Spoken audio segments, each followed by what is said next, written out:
daily bread, and forgive us our trespasses, as we forgive those that trespass against us.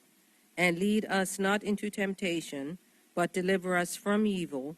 For thine is the kingdom, the power, and the glory, forever and ever. Amen.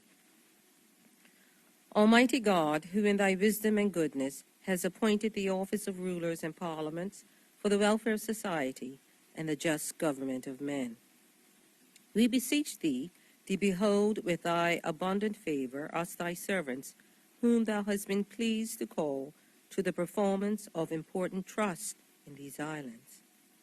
Let thy blessing descend upon us here assembled, and grant that we may treat and consider all matters that shall come under our deliberation in so just and faithful a manner as to promote thy honor and glory, and to advance the peace, prosperity, and welfare of these islands, and of those whose interests thou hast committed to our charge. And this we beg for Jesus Christ, his sake. Amen. May the grace of our Lord Jesus Christ, and the love of God, and the fellowship of the Holy Spirit be with us all evermore. Amen. Morning, members.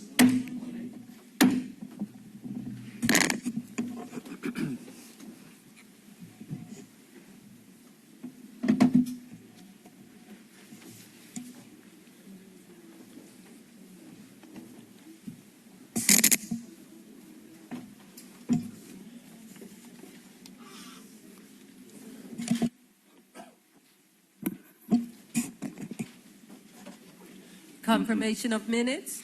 Members, the minutes of November 29th have been circulated. Are there any amendments or corrections? There are none. The minutes are confirmed as printed. Messages from the governor. There are none.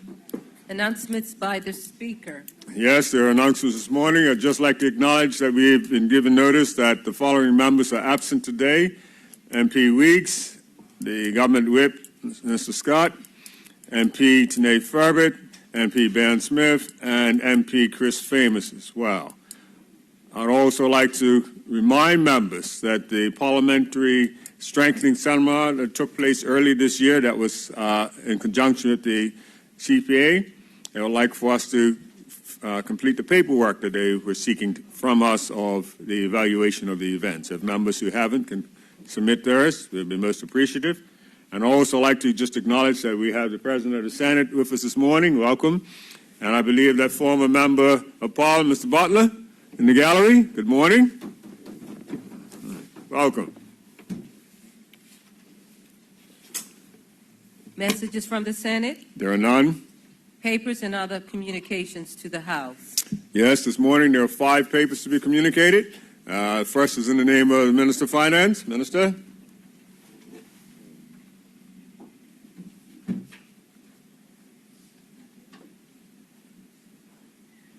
Good morning, Mr. Speaker. Good morning. Mr. Speaker, I rise today to advise honorable members of the completion of the audit of the Consolidated Fund financial statements for the year ended March 31st, 2019, which were tabled. I'm sorry, reading the wrong statement, sir.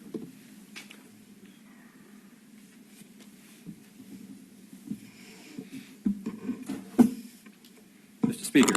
Yes. Would you like to start over? Yes, thank you. I have the honor to attach and submit for the information of the Honorable House of Assembly the Consolidated Fund financial statements for the year ended March 31, 2019. Thank you. The next this morning is in the name of the Minister of Tourism. I believe you have the following 4 in your name, aren't you? So you can see it. Thank you, Mr. Speaker. Mr. Speaker, I have the honor to attach and submit for the information of the Honorable House of Assembly the Building for the Future 2018-2019 Annual Report of the Bermuda Airport Authority. Thank you. The next one. Yes, thank you, Mr. Speaker. I have the honor to attach and submit for the information of the Honorable House of Assembly the 2016-2017 Annual Report of the Bermuda Civil Aviation Authority. Thank you, Minister. Thank you, Mr. Speaker. I had the honor to attach and submit for the information of the Honorable House of Assembly the Bermuda Tourism Authority Consolidated Financial Statements 2018. Thank you. Mr. Speaker. I'm sorry. Continue on, Minister. Mr. Speaker, I have the honor to attach and submit for the information of the Honorable House of Assembly, the Bermuda Tourism Authority Year-End Review 2018. Thank you. Petitions, There are none. statements by ministers and junior ministers. Yes, we do have statements this morning. There are 7 statements on the order paper. And the first is in the name of Minister of Finance.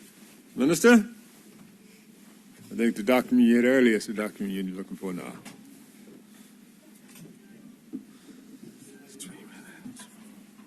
Thank you.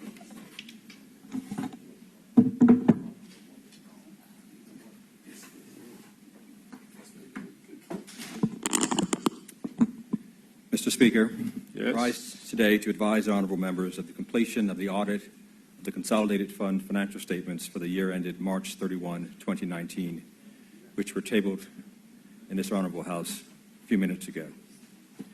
As honorable members are aware, the Consolidated Fund is the general operating fund of the Bermuda government and is the fund through which government conducts the majority of its transactions. The Consolidated Fund financial statements report the financial position, operations, change in net debt, and cash flows resulting from the activities of the government. This includes the accounts of the Senate, the House of Assembly, all government departments and offices, and all courts.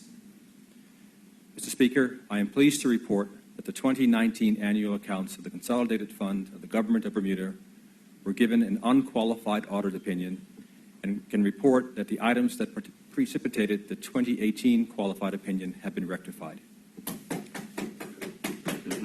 Mr. Speaker, despite the clean audit opinion, under the Audit Act 1990, Section 6(1)(b), the Auditor General is able to include in her report any other comments she considers appropriate. Accordingly, the Auditor General has, for the 9th consecutive year, included explanatory paragraphs as other matters which she deems appropriate. These other matters relate to the following: public debt and guarantees. The Auditor General has highlighted that while the government is within the legislated debt limit of $2.5 billion, there is a further $1.2 billion in guarantees to various lenders by the Consolidated Fund. Increasing net debt. The Auditor General has noted that the net debt, as calculated on the Statement of Change in Net Debt, increased by $102 million and continues to grow. And I refer you to page 7 of the financial statements. The usefulness of the financial statements. The Auditor General explains that the usefulness of the financial statements is limited because they are not summary financial statements. That is, they do not represent the combined financial position and activities of all government entities, only the Consolidated Fund. It is important to note that these explanatory paragraphs do not alter the Auditor General's unqualified opinion, but are highlighted matters. However, the government notes the auditor's concerns in these areas and has already started to tackle these matters. For instance, Mr. Speaker, the Ministry of Finance has already put in place a plan to eliminate the deficit and ultimately reduce the debt. Mr. Speaker, liabilities related to pension and other employee future benefits are also included in net debt amounts disclosed in the financial statements, and the government has already started the review of these benefits to ensure their sustainability. Mr. Speaker, in relation to guarantees of the Consolidated Fund to various lenders, the Ministry notes that the majority of these guarantees are related to debt taken out by public authorities, and the number of $1.2 billion in guarantees mentioned by the Auditor General could be misleading if not clarified. Mr. Speaker, guarantees are contingent liabilities to the government and are not included in the government's balance sheet or counted against the debt ceiling unless the guarantee becomes due and payable by the government. All guarantees are disclosed in notes to the financial statements of the Consolidated Fund and the annual budget. These guarantees are as follows: a guarantee by the government of the Bermuda Hospitals Board's annual service payment obligations related to the financing of the new acute care wing at the King Edward Memorial Hospital over a term of 30 years, consisting of principal, interest, construction, life cycle, and hard facilities maintenance. The total present value of the future payments due from the BHB to the private sector partners was $279.3 million, as of March 31, 2019. A guarantee by the government of the West End Development Corporation payment obligations related to 1, the repayment of construction financing for the construction of affordable housing, and 2, the repayment of financing to facilitate the completion of the land reclamation project in Dockyard for the America's Cup. 3, the repayment of financing and to facilitate the completion of Kings Wharf project, in total estimated at $71.85 million. A guarantee by the government of the Bermuda Housing Corporation, PHC payment obligations related to the repayment of construction financing for the construction of affordable housing estimated at $29.3 million. A guarantee on behalf of the Bermuda Casino Gaming Commission supporting an overdraft facility with the local financial institution of $1.2 million. $1.021 million has been drawn on the facility as of March 31, 2019. A guarantee on behalf of the Bermuda Tourism Authority supporting a loan with a local financial institution of $10 million to repay a loan from Royal Caribbean. Various other small business loans guarantees with the Bermuda Economic Development Corporation totaling approximately $1.4 million as of March 31, 2019, and a $165 million guarantee by the government of various loans to Morgan's Point Limited, a Caroline Bay hotel developer, for the construction of a Ritz-Carlton hotel and residence. It is generally not the policy of the Ministry of Finance to issue guarantees to the private sector unless the matter is of national importance. It is also important to note that any private sector guarantee agreement includes conditions typically included in non-affiliated financial guarantees, and the government is compensated by providing for providing these guarantees.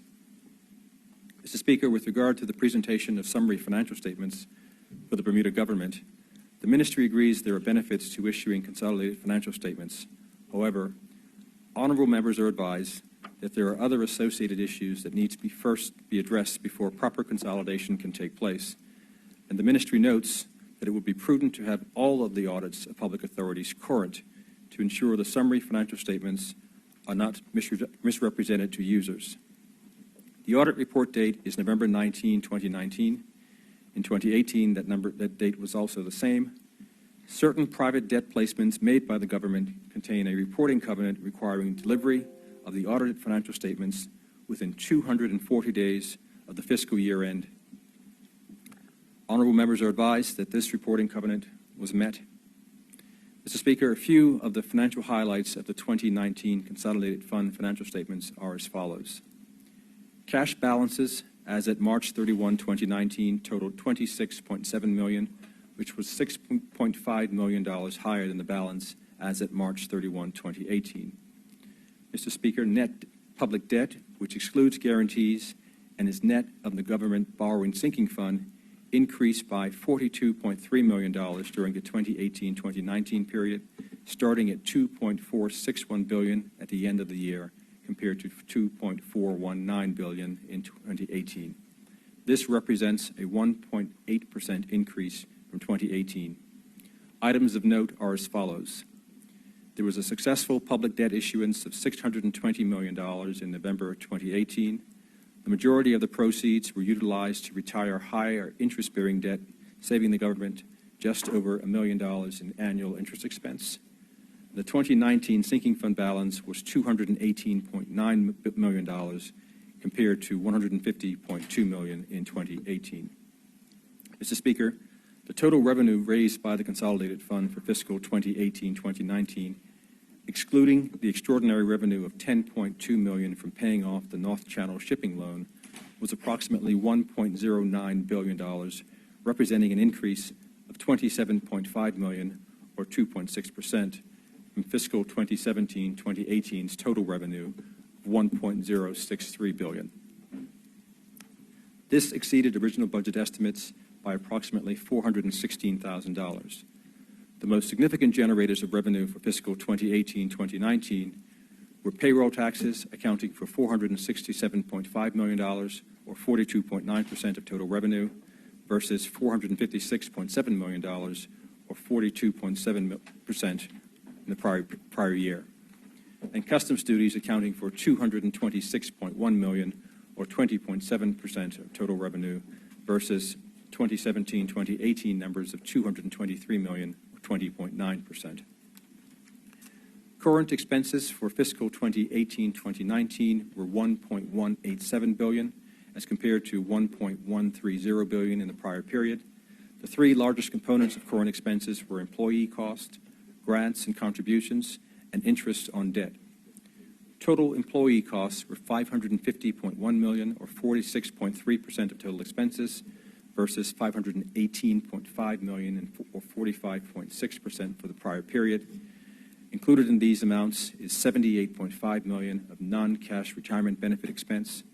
Grants and contributions were $319.2 million, or 26.9%, versus 2017-18 numbers of $285.3 million, or 25.2%.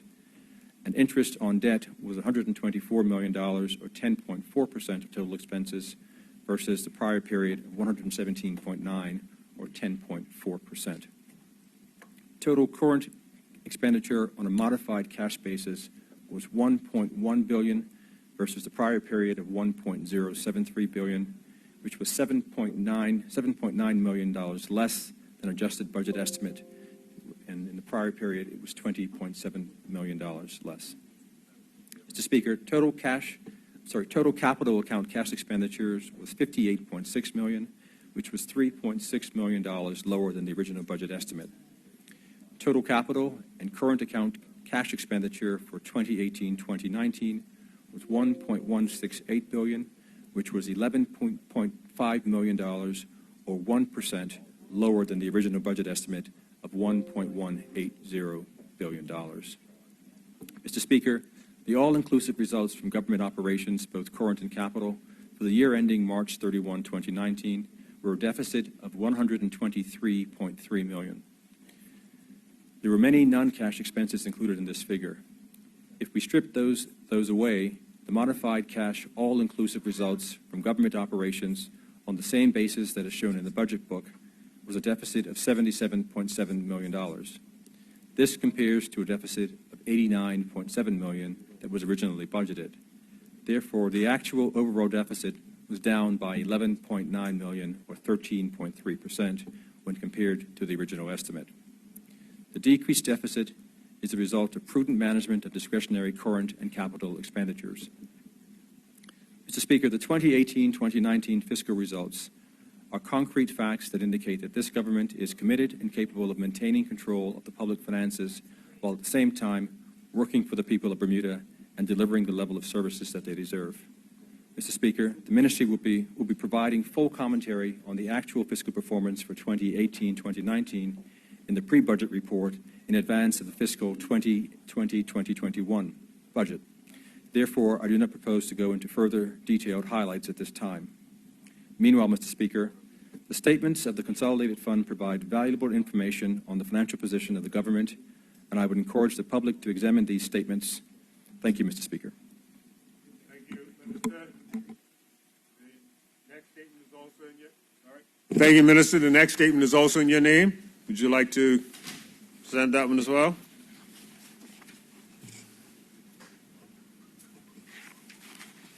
Standard & Poor's rating. Speaker, I rise today to advise honorable members of the recent rating report by Standard & Poor's on Bermuda. Mr. Speaker, Standard & Poor's, most commonly referred to as S&P, is a U.S. company that provides credit reviews, issues reports, and its credit ratings on public and private company debt, as well as government debt.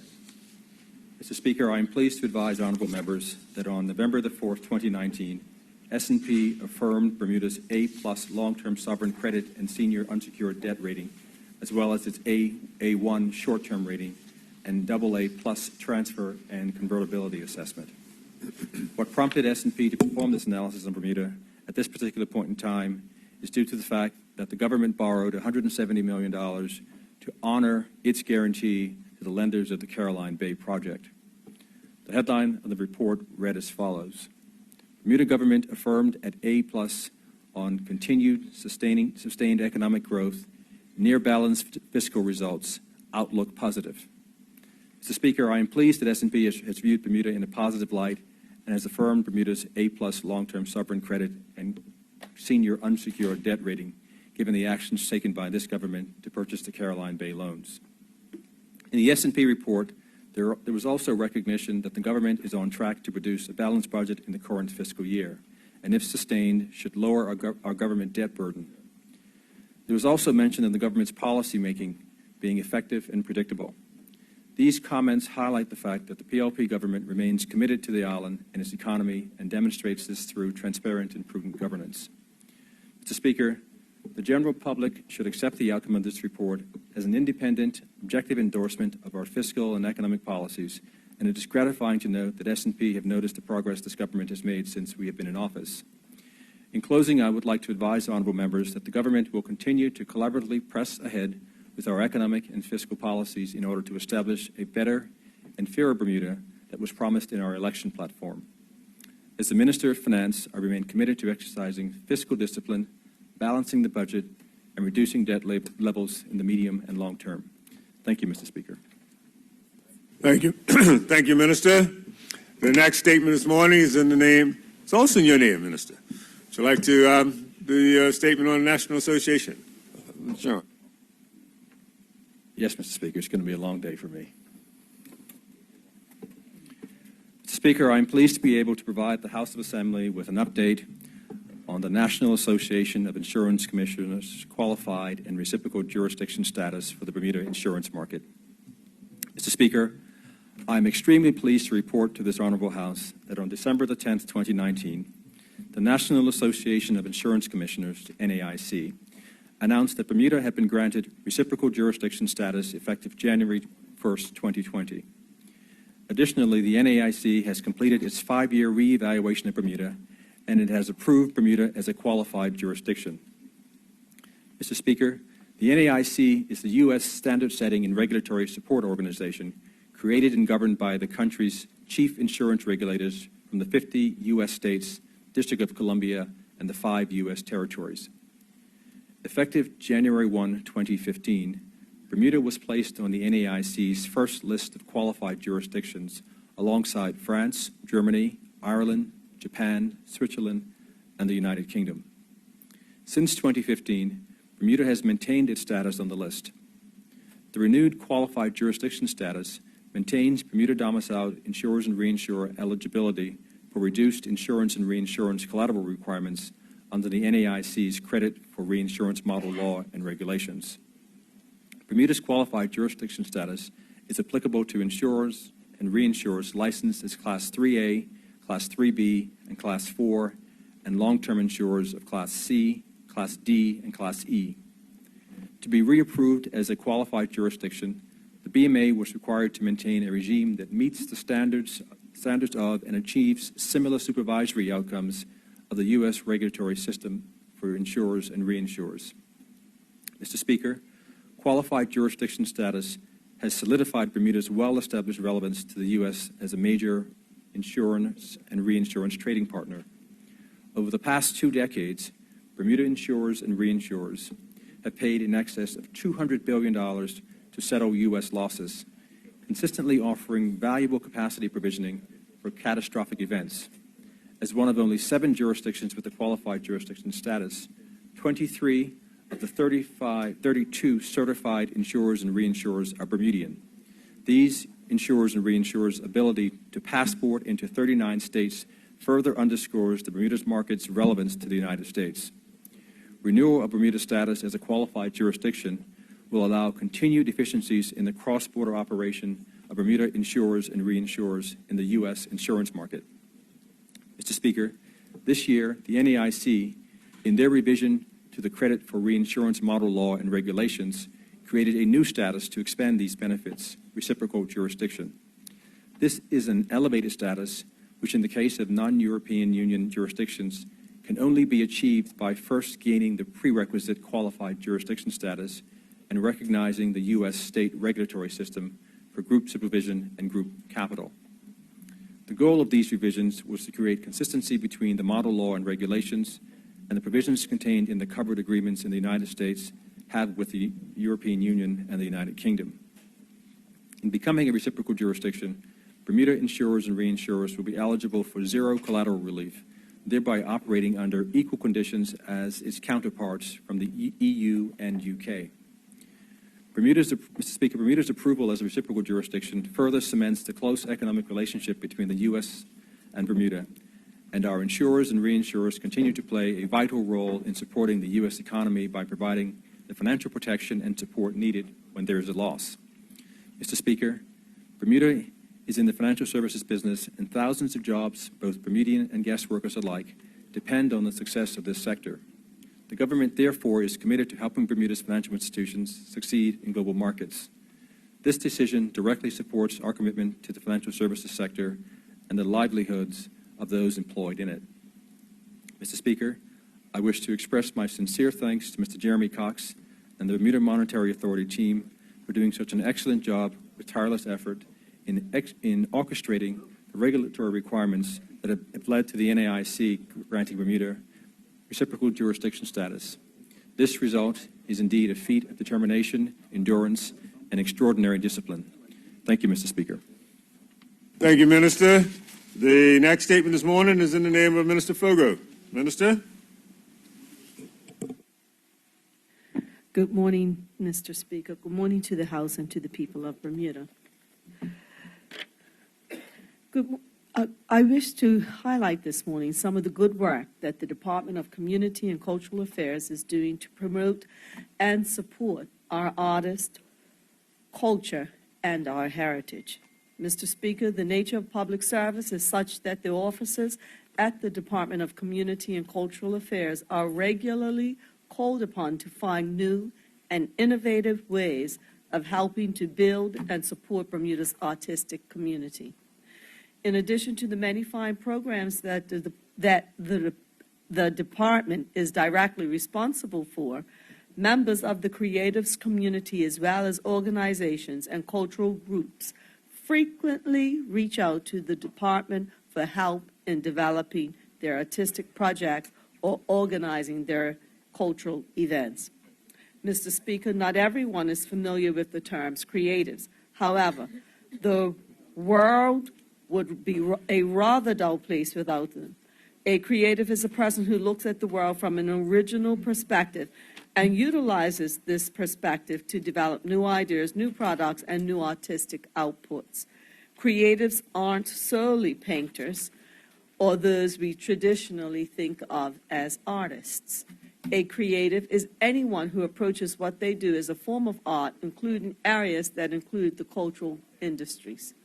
Mr. Speaker, the assistance that is sought by creatives is sometimes financial, sometimes promotional, sometimes along the lines of advice or stewardship, and oftentimes a combination of these threads of support. Whichever is the case, the department's involvement often means the difference between a fully realized creative project coming to fruition and positively impacting our society, rather than fizzling as a dream deferred.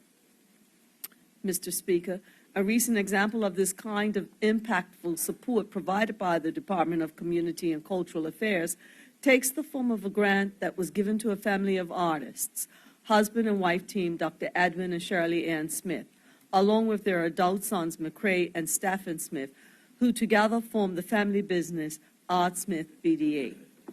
This talented family, comprised of a visual artist, a photographer, a graphic designer, and a culinary artist, utilized a grant from the Department of Community and Cultural Affairs to create the gorgeous book that you and my parliamentary colleagues should now have in front of them, entitled Poor Poor Bermuda.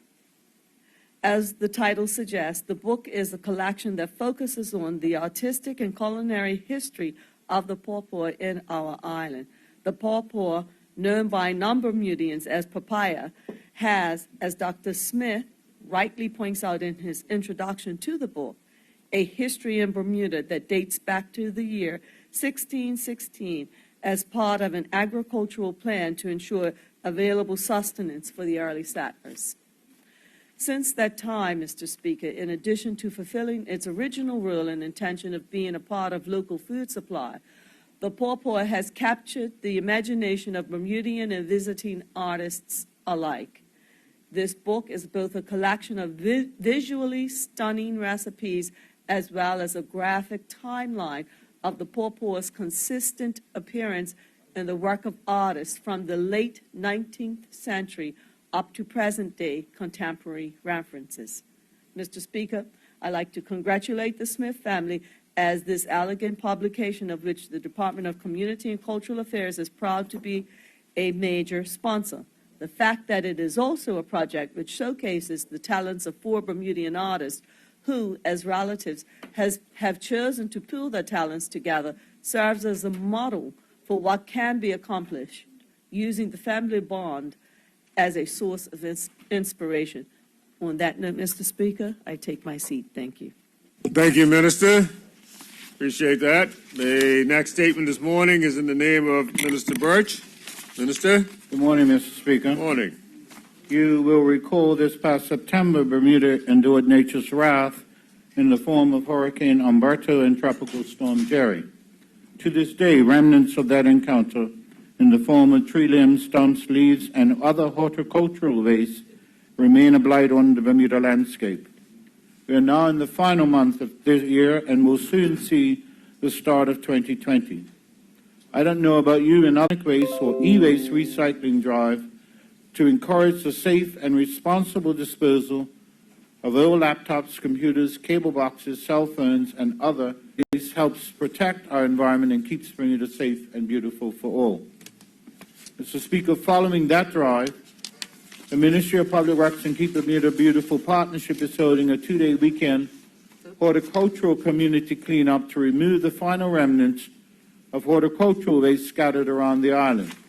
The event is to be held this weekend on the 14th and 15th of December from 7:30 a.m. to 4 p.m. each day. We are inviting members of the public to dispose of all horticultural waste by delivering it to the Marsh Valley composting facility for processing. Excuse me, Mr. Speaker.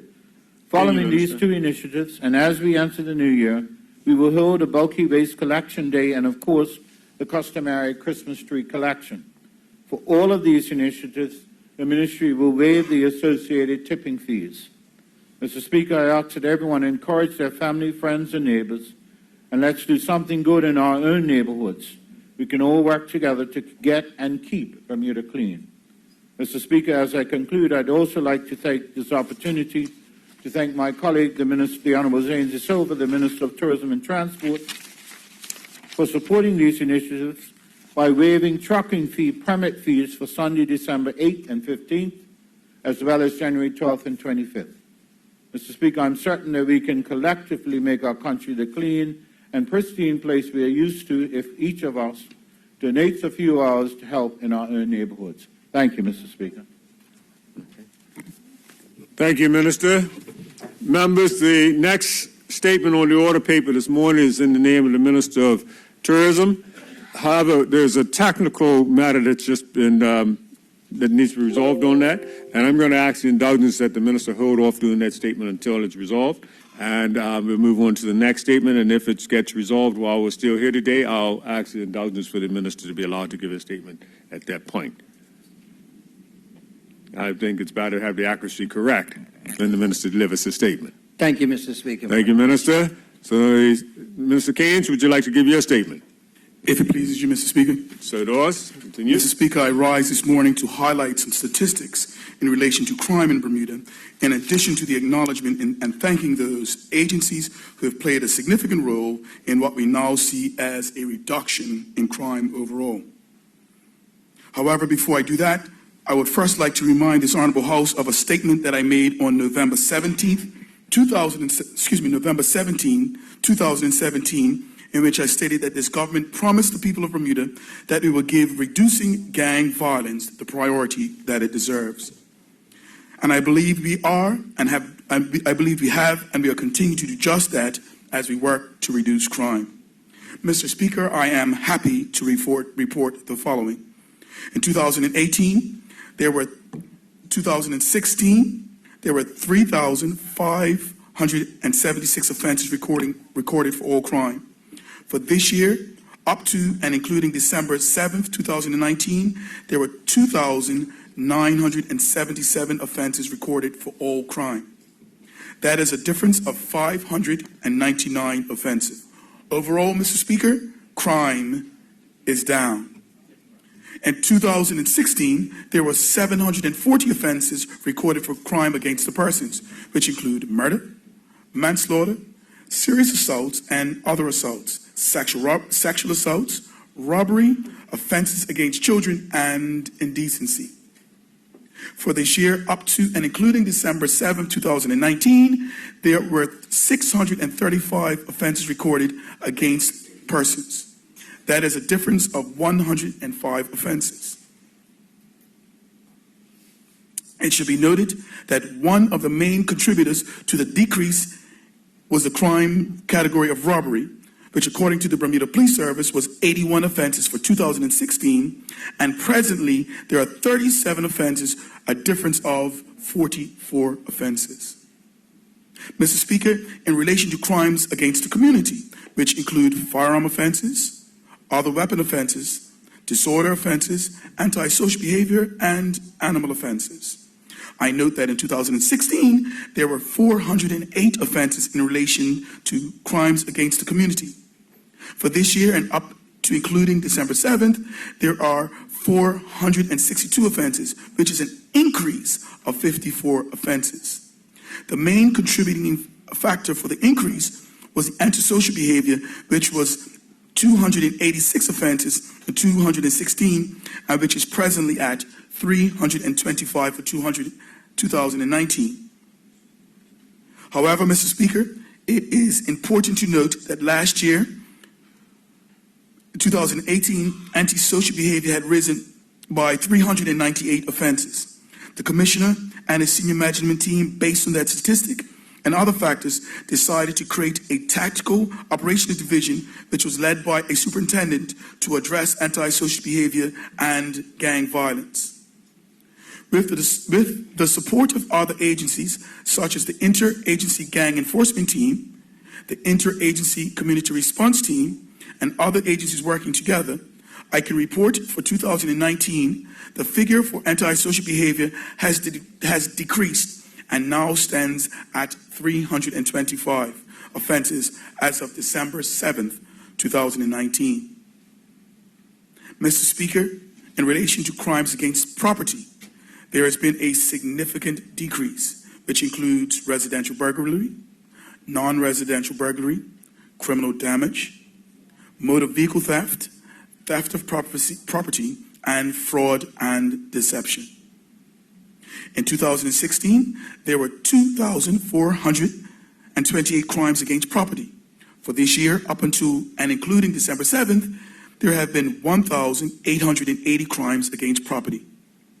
The contributing factor to the decrease is that residential burglaries have dropped significantly. In 2016, there were 551 residential burglaries. Thus far, for this year, up until December 7th, there were 245 residential burglaries, a difference of 306 offenses. Mr. Speaker, as it relates to firearm incidents, it has been reported by the Bermuda Police Service that comparing 2016 to 2019, thus far we have seen a 57% decrease in firearm incidents. A firearm incident is classified in three categories: confirmed, unconfirmed, and recovery of a firearm or ammunition. The last confirmed discharge of a firearm as of December 7th occurred on the 3rd of October 2019. Mr. Speaker, as of December 10th, 2019, there has been a considerable increase in arrests compared in previous years. The Bermuda Police Service has recorded 3,362 arrests this year compared to last year when the number recorded was 2,728.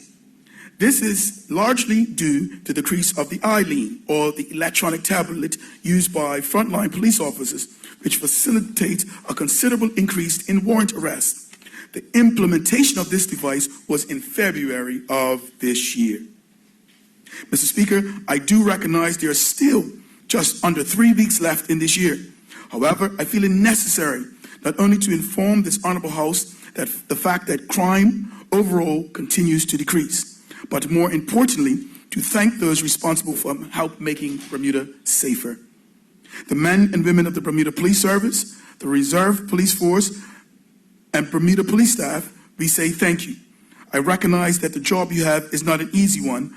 We want to say thank you. We can see the first fruits of your labor, especially when you put victims and crime first.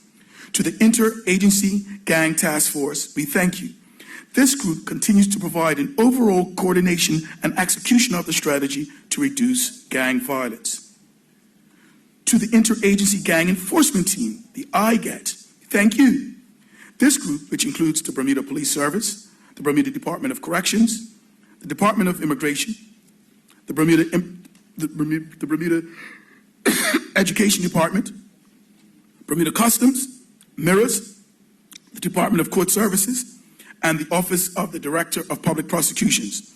They continue to meet regularly and share intelligence that is focused on suppressing gang violence. Mr. Speaker, additionally, the Gang Violence Reduction Team is heavily embedded into the IGET. The work that this team does in relation to violent and antisocial behavior by our at-risk youth, and in addition to adults, serves to complement the insight from the IGET in the suppression of gang violence and antisocial and gang-related behavior. And finally, Mr. Speaker, I want to thank the community stakeholders, too numerous to name. I recognize the key role played by each one of these organizations. Mr. Speaker, I'm reminded by the phrase, violence beget violence. And this phrase has been used since 1830. Mr. Speaker, returning to my roots, it is also a concept that is described in the Gospel of Matthew, verse 26, verse 52. The passage depicts a disciple drawing a sword to defend against the arrest of Jesus. But he was told to sheathe his weapon. Jesus said, "Put back your sword in its place, for all who draw the sword will die by the sword." Mr. Speaker, members of this honorable House, overall crime is down, firearm incidents are down, robberies are down, antisocial behavior is down, and I stand here to thank all the agencies and persons who continue to work to make Bermuda safe. And I want everyone to know that this government, and more importantly, the Ministry of National Security, will not rest on its laurels. We will continue to seek the support of all of our community stakeholders. And finally, Mr. Speaker, as we enter into this festive Christmas season and recognizing this time of year is one of socializing with family and friends, I encourage everyone to enjoy themselves in a safe and responsible manner. Mr. Speaker, I just wanted to take one time to just read another line item here. In 2016, there were 5 firearm fatalities. In 2017, there were 3 firearm fatalities. In 2018, there were 3 firearms fatalities. In 2019, there have been 0 firearm fatalities. And Mr. Speaker, we're crossing our fingers and prayerful that it stays that way for the indefinite future. Yes. Thank you, Mr. Speaker. Thank you, Minister. That brings us to a conclusion of the statements for this morning. Reports of committees. There are none. Premier's questions. Not on for today. Question period. The question period now, and we will begin with written questions. And the first written question is again carried over. The second written question is from the Honourable Member Dunkley to Minister. Mr. Speaker? Sorry. Yes. Excuse me. If you'd oblige me, just a point of note for the House of Assembly. We have not had Premier's questions for quite some time now. I don't know why this has been left off of the order paper and not enforced. But certainly also I brought up before as well that questions have been deferred since July 26th. It'd be nice to get some resolution as opposed to be getting very upset in the House here. If we could commit to getting some resolution to both these matters. Thank you, Member. And it's been noted. Thank you. The question for Minister Birch from Minister Dunkley, Member Dunkley, would you like to put your question? It's two written questions that required oral response, right? So you can put your question. Thank you, Mr. Speaker, and good morning to colleagues. To the Honourable Minister, would the Honourable Minister please provide this Honourable House the details of the amount spent in preparing the Port Royal Golf Course for the Bermuda Championship this year, detailing and itemizing the expenses, including labour and what functions they pertain to? Thank you. Minister? Thank you, Mr. Speaker. I'm going to answer the questions, but I'd like to ask the honourable member if I could answer both of them together. Because when you look at them, the document that I have is I'm only going to end up reading it twice. Because he's asking for expenses, including labour, but then in the next question he wants to know the amount spent with each and what services they provide. I can, for the efficiency. Let me try and assist.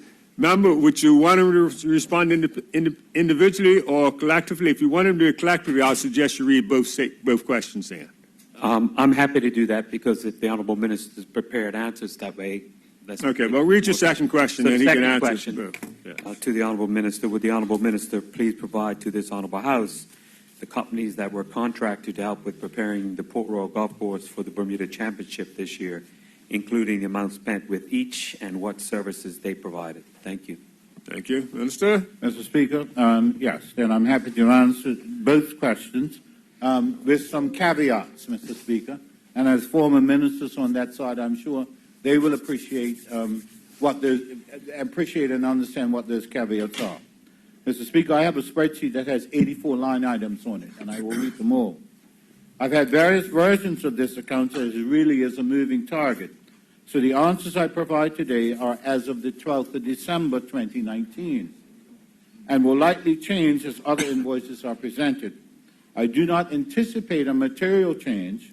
That change may go up or down, as has happened with previous reports that I've had on this exercise, but I'm quite prepared to provide those when the final account is presented.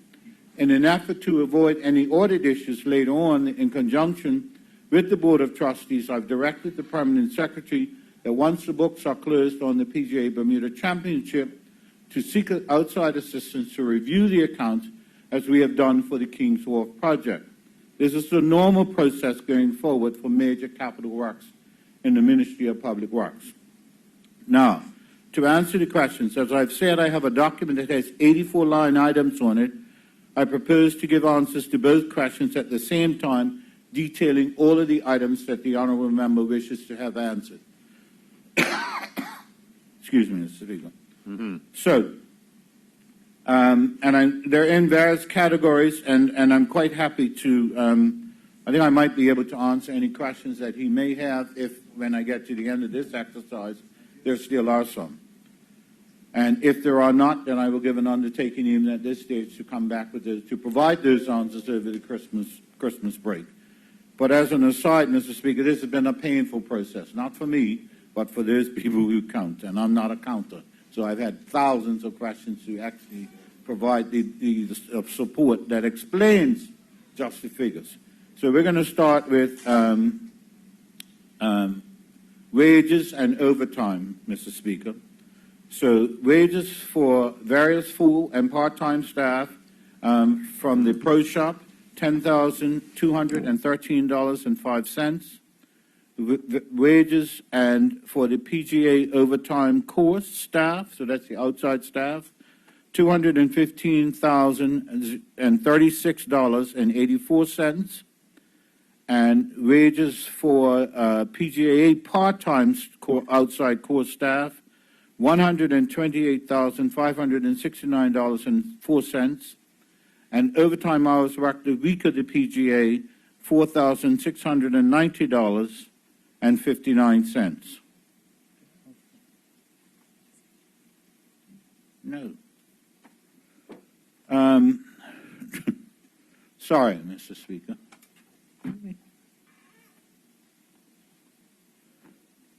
Mr. Speaker, there are 2 lots of overtime in those figures. During the week, it was time and a half, and weekends it was double time. The period for those amounts is from May 26, 2019 to November 10th, 2019.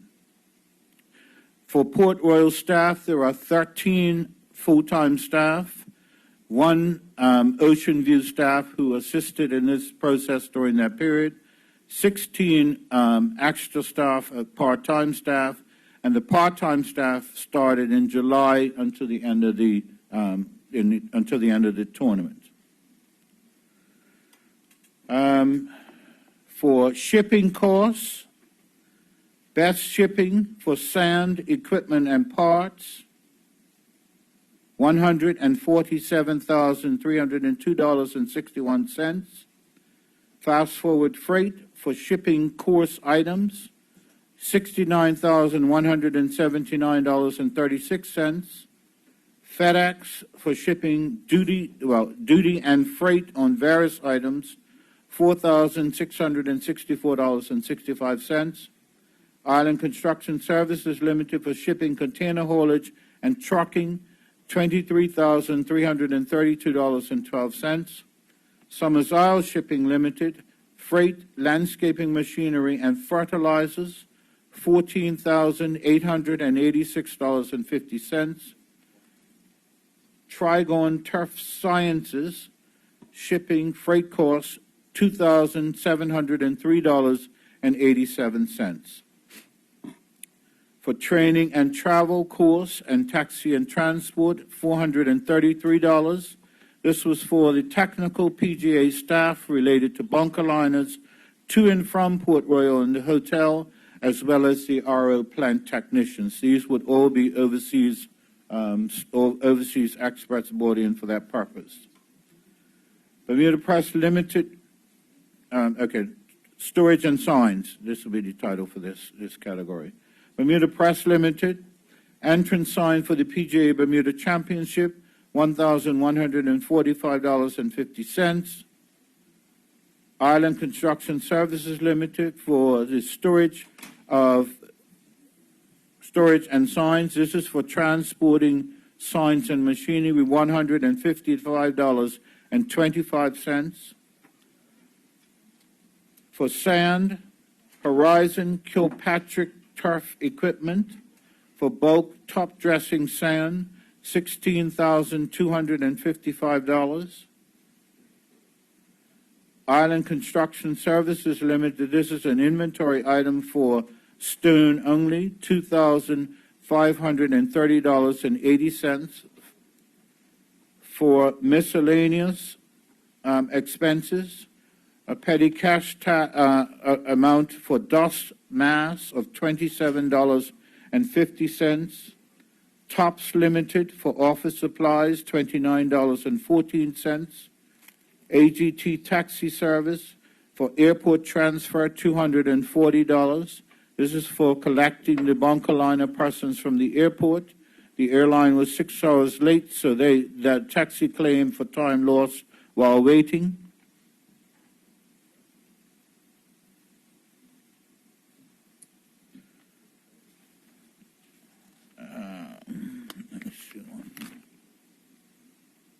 This is for small parts, machinery parts. Finch Turf LLC, parts for groomer and mower brushes for walk mowers, $26,574.34. Bermuda Security Services to supply and install 68 locks, plus 2 spares for both men's and ladies' locker rooms, $2,242. Finance charges. This is obviously for late payment of bills, I'm guessing.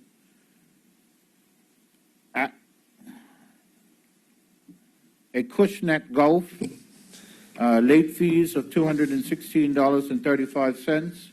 Finch Turf LLC, late fees of $123.19. Fisher & Son, Late fees of $668.43. K&N Supplies, $8.48. One Logic Communications, I guess, Cablevision, $120.49. Pucker Inc., $208.06. Smith Turf and Irrigation Company, $48.77. Sousa's Landscape, 64 cents. Warwick Gas Station, $1. HSBC, Foreign Exchange, $8,126. He wanted everything. What you want? $8,126.43 for total landscape maintenance. He wanted everything. I didn't write this. Petty cash. Current landscape maintenance, current cement for steps, number 16, $8,000. High Point, number 4, tree pruning, $1,200. Keene Limited, high lift rental, $15,000. This was rent for a high lift for trimming palm trees after hurricane and regular tree clearing. SAL Limited, for landscape for stone to repair the bunkers, $2,557.92.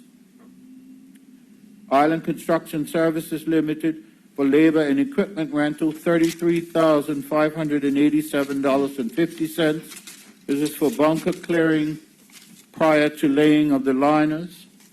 Bright Brigade, janitorial services cleaning prior and during the PGA, $9,965. Patricia and Steve Wade for the waxing of the pro shop floor, $70. Total irrigation and water parks. Huh? Bermuda Waterworks Limited, irrigation and water parts. This is monthly usage for the period that the RO plant was out of service. $52,387.59. Island Construction Services Limited for Hid Hers adapter male Parker Hers. None of this means anything to me, Mr. Speaker. $164.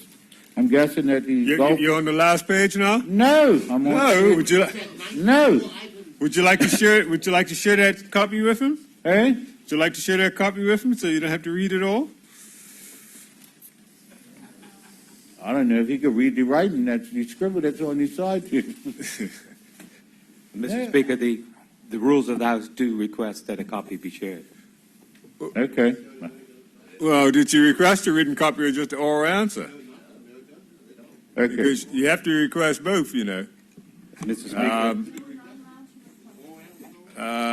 Let's Mr. see. Speaker, Rule 7 and 19 does request that.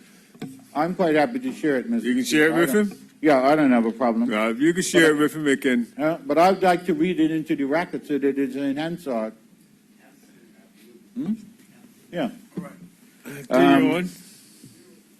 I don't know where I am now. Oh, irrigation and water parks. Notes. I think I did that. Okay. Well, did I? No. Okay, I got halfway through this, I think. Irrigation and water parks. So Troy Brown, technician fee for the assessment of the irrigation system, $1,500.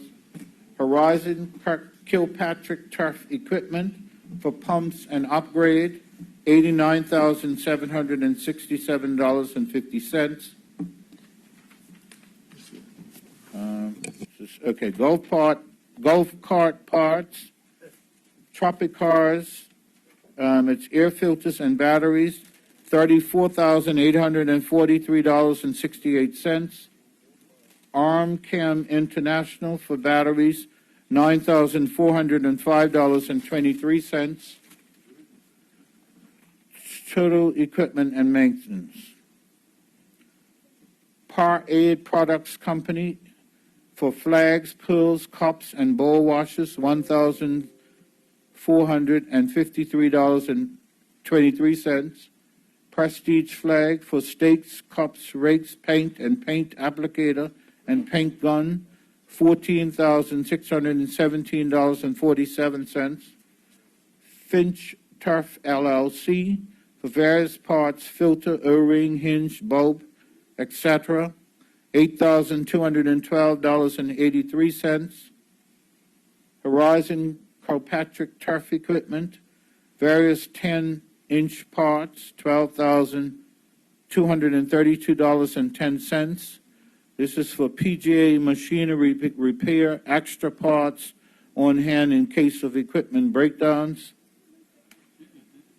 Trigon Turf Sciences, compressor switch and other parts, $2,049.20. Masters Limited for 3-foot folding table, $213.98.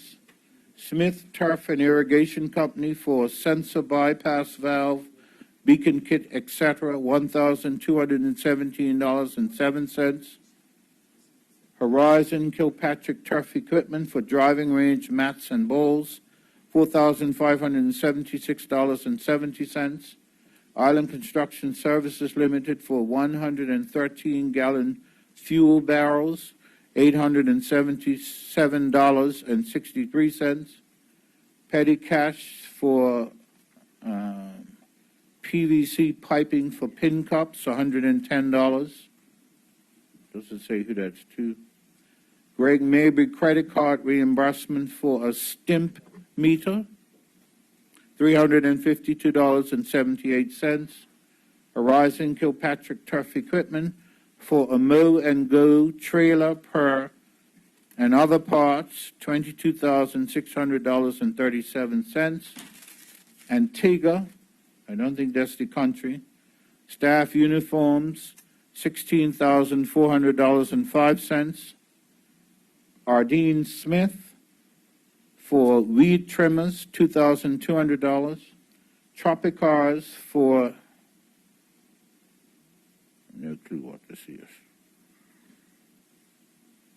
When you see this, you might know what it means. It's got a whole lot of initials, but something for a golf cart, I guess. I don't know. $3,319.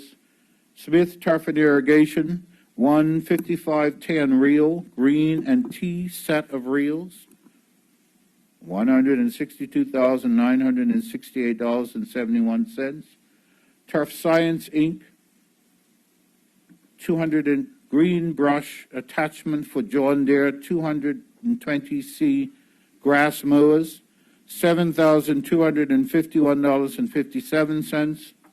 Bermuda Security Services, cut 12 keys for the boardroom, $213.90. Total computer support, oxygen, $1,415.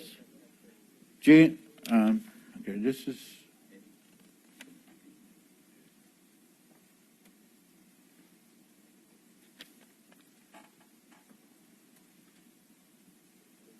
clubhouse maintenance, I think this is. James Water Service, Lords of Water, $1,000. ESC Limited, Light and Pearl, $2,500. Pembroke Paint Company, paint for the clubhouse, $131.82. Tate Maintenance, power wash roof, remove debris, fix areas, and paint roof. Clubhouse roof after hurricane, $32,540.40. 32,540.4. Malcolm Santucci, stabilizing the pergola value price, $750. Arthur Wolf, pergola repairs, $13,061.02, and it's really repairs following the hurricane, which should be reimbursed from insurance. Excuse me, Mr. Speaker. No, I'm not. I'm going. Shannon Forth, 3-in-1 sanitation and general maintenance, $5,878.39. Global Sales, patio doors and windows, $22,836. Heart and Sill Construction, door installation, $19,500. Batson Swan Plumbers, furnished filtration system, $5,865, and that would be total club maintenance. Total chemicals and pesticides and fertilizer, Trigon Turf Services, chemicals, $97,795. Fisher and Son Chemicals, fertilizer chemicals, $99,051.35. Petty cash for catering, water, soda, and drinks for the workers, $215.70. Adrian Smith Catering for the Maintenance Department, October 30th to November 3rd, $15,100. Bella Vista Grill Lunches, $1,076.90. Bunker Maintenance, petty cash for gloves, $209.27. Accounting and advertising, expertise, increase in accounting services, $19,314.75. Off Edge, Bermuda Championship, Snapchat Geo Filter, $280. Ministry of Public Works in-kind support and various costs, $103,519.22, and this would cover road paving and marking, dock repairs to Rockaway, lighting and bathroom improvements, and finally,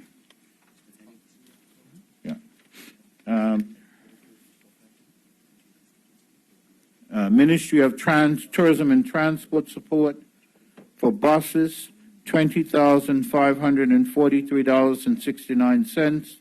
For minibuses, to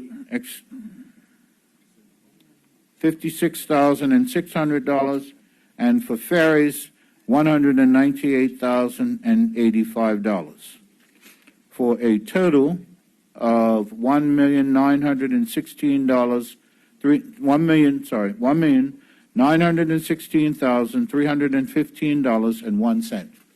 Thank you, Mr. Speaker. Thank you, Minister. Supplementary? Yes, Mr. Speaker. To the Honourable Minister, I thank you for the presentation. I look forward to getting a copy of it. What budget line item has the money come from? Mr. Speaker, it's come from various budget line items. Some of these are capital works, and some of these are operational. Clearly, we did not budget for this. This item came up post-budget, and so between the Ministry of Public Works and the Ministry of Tourism and Transport, we have found money within our current budgets.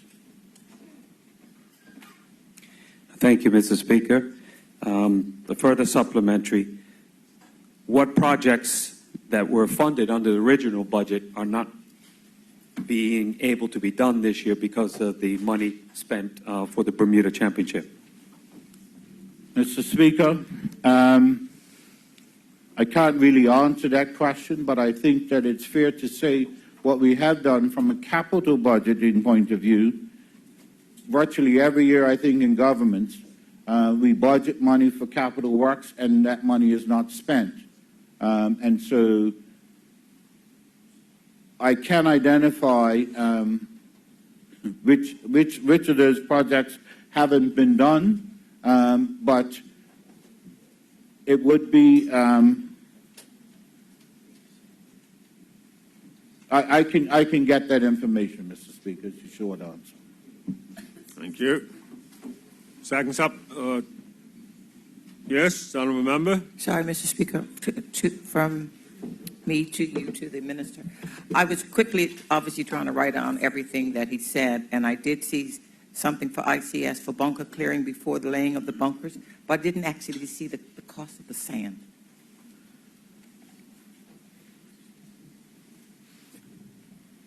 Minister? You're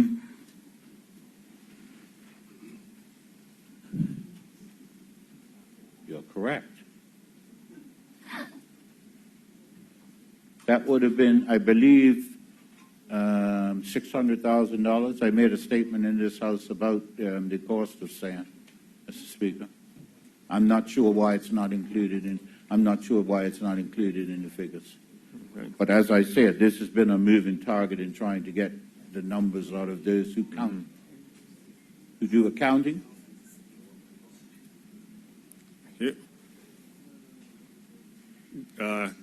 Second supplementary? Yes, second Yes. supplementary. And I understand that the minister's gotten these numbers, and obviously maybe there's some other information that could come afterwards. But the other thing relating to the sand, I don't remember us seeing the trucking of the sand, so perhaps that's... No, this says bunker clearing before laying the bunkers. Okay. Minister?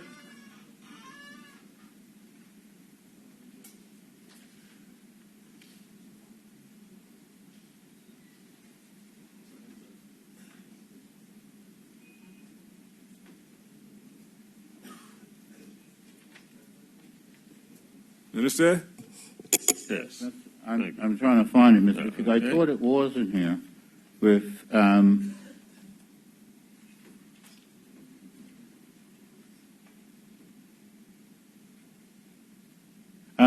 actually, no, Mr. Speaker. I believe the contract for the sand in the $600,000 for island construction would have been included in that figure. So Island would have contracted those truckers to transport the sand from the dock to Port Royal. But I can confirm that, Mr. Speaker, but I believe that's my recollection. Thank you. You use your two supplementaries. Mr. Speaker, on the basis that there were two questions, thank you. So you- And I appreciate the minister's indication that he could check it, so I'm appreciative of that. My supplementary. This would be directed to the second question. Yes. Go ahead. Wait a minute. I've got to make sure that I've gotten it. Could the minister indicate whether there's any sand that's left over for use future for the storage? Sand that be stored, which will obviously benefit the course and reduce the expenditure, future expenditure. Thank you. Mr. Speaker, I am advised that there is sand left over. That was part of the consideration when it was purchased. I do not know the amount of that sand that's left over, but I can get that answer too if it's desirable. Thank you. Supplementary? Yes, thank you, Mr. Speaker. Mr. Speaker, to the Honorable Minister, what outstanding payments still have to be made? And I noticed in the answers, the Honorable Minister said there were late charges. Will there be further late charges owing by the government of Bermuda? Minister? Mr. Speaker, I don't have an idea, and I did not get an indication from the accounting officers that there were any significant items outstanding. And that's why in my statement I said that there might be some change, but we don't expect for them to be material. What's the second part of the question? What's that? In regard to late late payments, yes, sir. I suspect that there will be some, Mr. Speaker. Thank you. Your second supplementary? On Yes, sir. I thank the Honorable Minister for agreeing to follow up if he can do that. Second supplementary, Mr. Speaker, to the Honorable Minister, what is the level of expected preparation expenses required for the next year of the Grand Slam? Will it match this level, or are there efficiencies we can use after learning from this year? Mr. Speaker, two things. First, the professionals have indicated that we would not have to spend the amount of money that we've had to spend this year in getting the course ready. You will know, Mr. Speaker, that it's fair to say that for the past decade, Port Royal and Ocean View have not received the financial support that they've requested of both governments. And so there was a significant amount of investment made in equipment that would not have to be made next year. Separate and apart from that, Mr. Speaker, I received this morning, and I haven't had a chance to read it. Let me get the right title of it. I bought it over here in the hopes that I might get an opportunity before we got to questions, but I didn't. A report from the agronomists in terms of the state of Port Royal and what the recommendations are being made for next year. And so there are some recommendations, and I suspect they are going to recommend some improvements to the course, but I do not anticipate that they will be to the extent of what we had to do this year. Certainly the initial indication at the end of the tournament from the agronomist that was present and resident for leading up to the tournament, he was quite pleased with the progress that the staff at Port Royal had made in bringing the course up to speed. I think the critical piece in this, Mr. Speaker, this is a 5-year commitment that the government has undertaken, and so in our considerations in the budget for next year and going forward, we are taking that into consideration, and the recommendations that are being forwarded in terms of funding for Port Royal, I shall push very hard to see that they are favorably considered by the Minister of Finance. Supplementary on this one? Yes, I have a supplementary question, Mr. Speaker. Supplementary, yes. Yes. In respect of the overall listing that the Minister has given, could the Minister advise whether the importation of any of the electronics in relation to hosting and conducting of the tournament, whether those there were duty-free imports, are those duty-free items still on island? Have they been sent off, or can the Minister give us any indication? Mr. Speaker, the items were landed duty-free, and they all have been returned from whence they came. Second supplementary. Continue. Is the Minister aware that there have been some on-island sales of some of this equipment to certain members of the public who have been able to purchase some of the inventory that was imported duty-free? Minister? Mr. Speaker, I'm not aware of that, but I shall certainly ask the question now that it's been asked here. Any further supplementaries? No further? The next written question is in the name of the Honourable Member Pentland to Minister Wilson. And this was not required, does not require oral response, but a written response.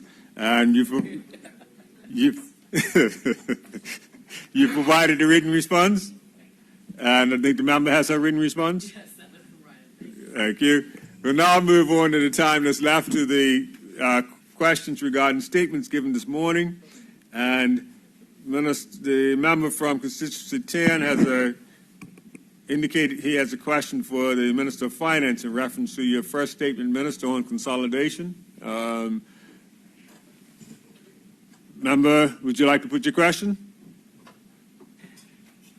Yes, thank you to the Minister of Finance. Yeah, this is on the first statement the Honourable Minister gave in regard to the Consolidated Fund Financial Statements 2019.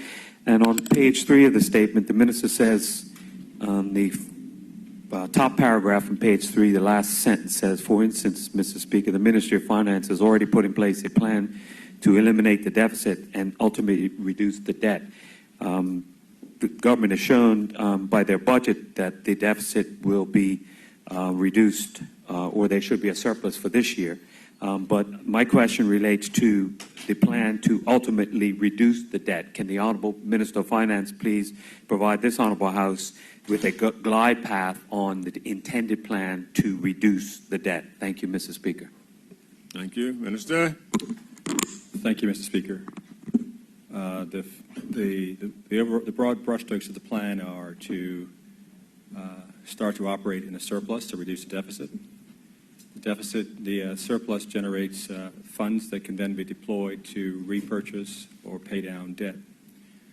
That's broad brushstrokes of the plan. The other elements of the plan include refinancing and extending the maturities of existing indebtedness to lower the effective cost of that debt. We did a refinancing last November, which resulted in extending maturities and lowering the cost of debt to the tune of a couple of $1 million. We have also been repaying higher coupon debt back. We did a tranche, I think, in June, and another further $100 million of private placement debt in November.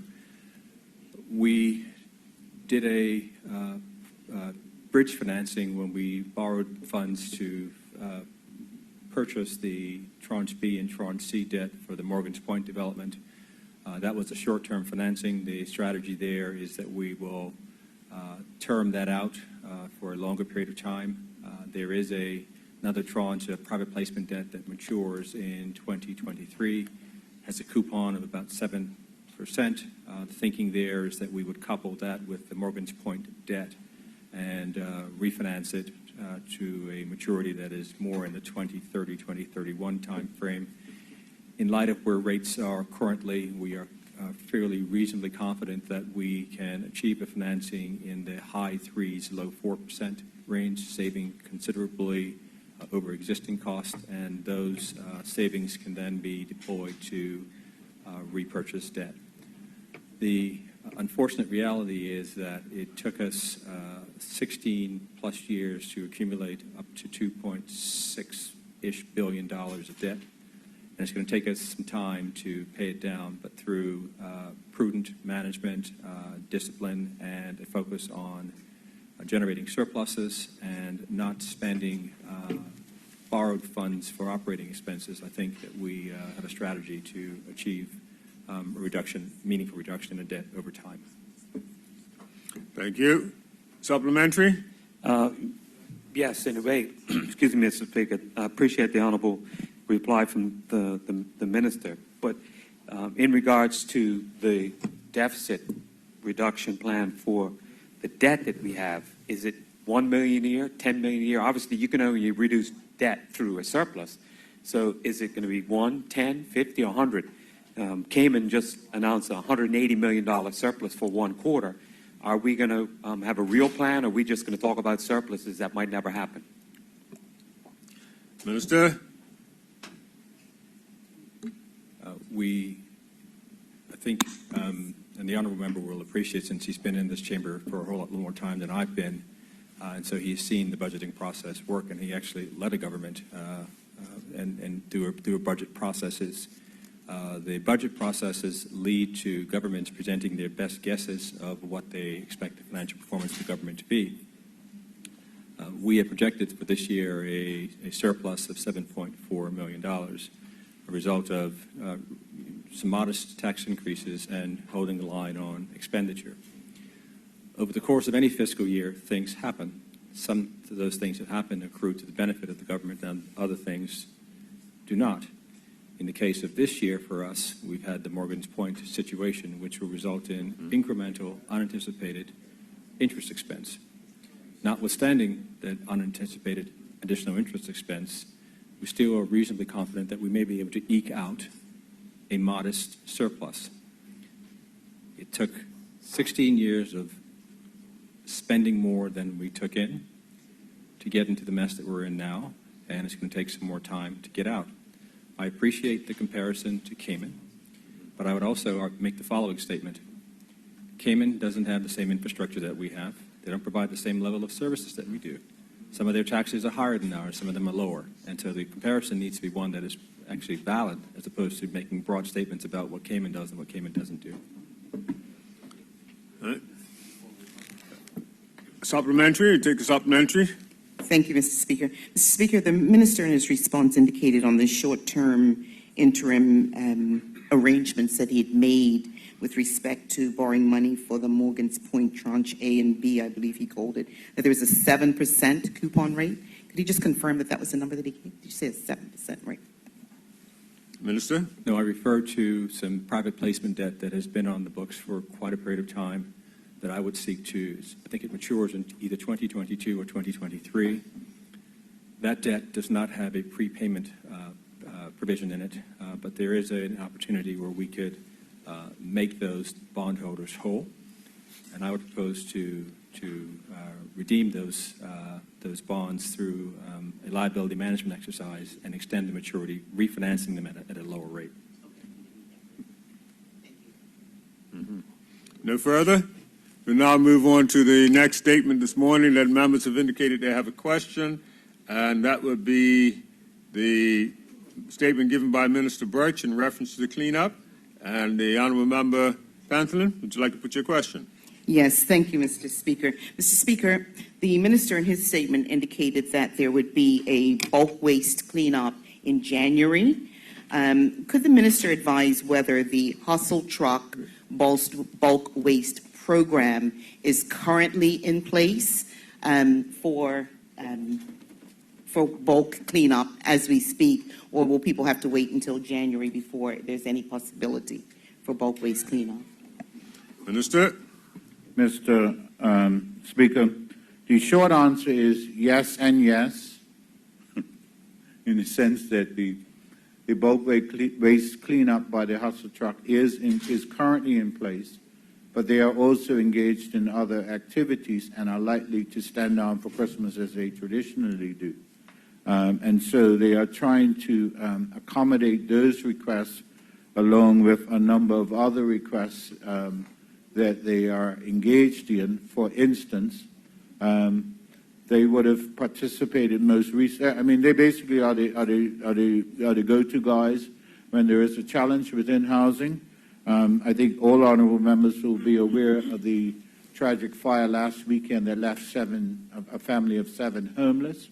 And so they've spent a fair portion of this week assisting in that regard. And so they will respond. So both of them are in play, but there will be challenges getting support before Christmas. Thank you. Supplementary? Yes, Mr. Speaker. Thank the Minister for that response. The Minister also indicated in his statement that there would be a waiver of the dumping fees, and I'm just wondering, in the absence of the availability for bulk cleanup pre-holiday, whether there could be consideration for the waiving of of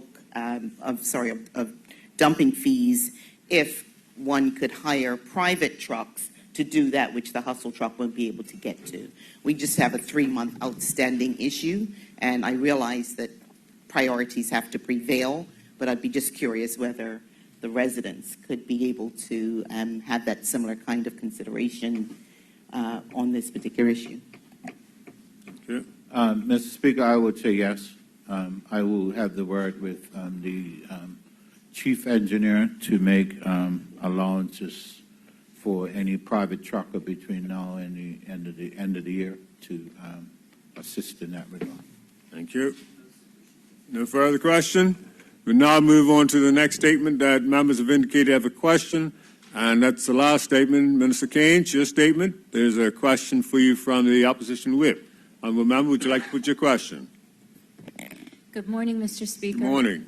Yes, my question to the Honourable Minister is whether he might be able to provide any insights to an update to Leon Pastor Bean and whether there have been any additional resources and support provided to him over this year, or whether he has been working, with minimal resources. Mr. Speaker, Minister? there have been no additional resources, but I would like to thank the member for congratulating the ministry for 59% decrease in crime. Her acknowledgement of the hard work for the ministry in her question is really appreciated, acknowledging that there's been a significant step change in our country with reference to crime reduction in our country. Thank you to the member. Supplementary? No supplementary. So that brings us to an end, but I wanted to note on the clock there is 15 minutes and 40 seconds left that if the Minister of Tourism has that matter technically resolved, and we allow time for him to present his statement later on, that there's 15 minutes left on the question and answer period. Noted? Thank you.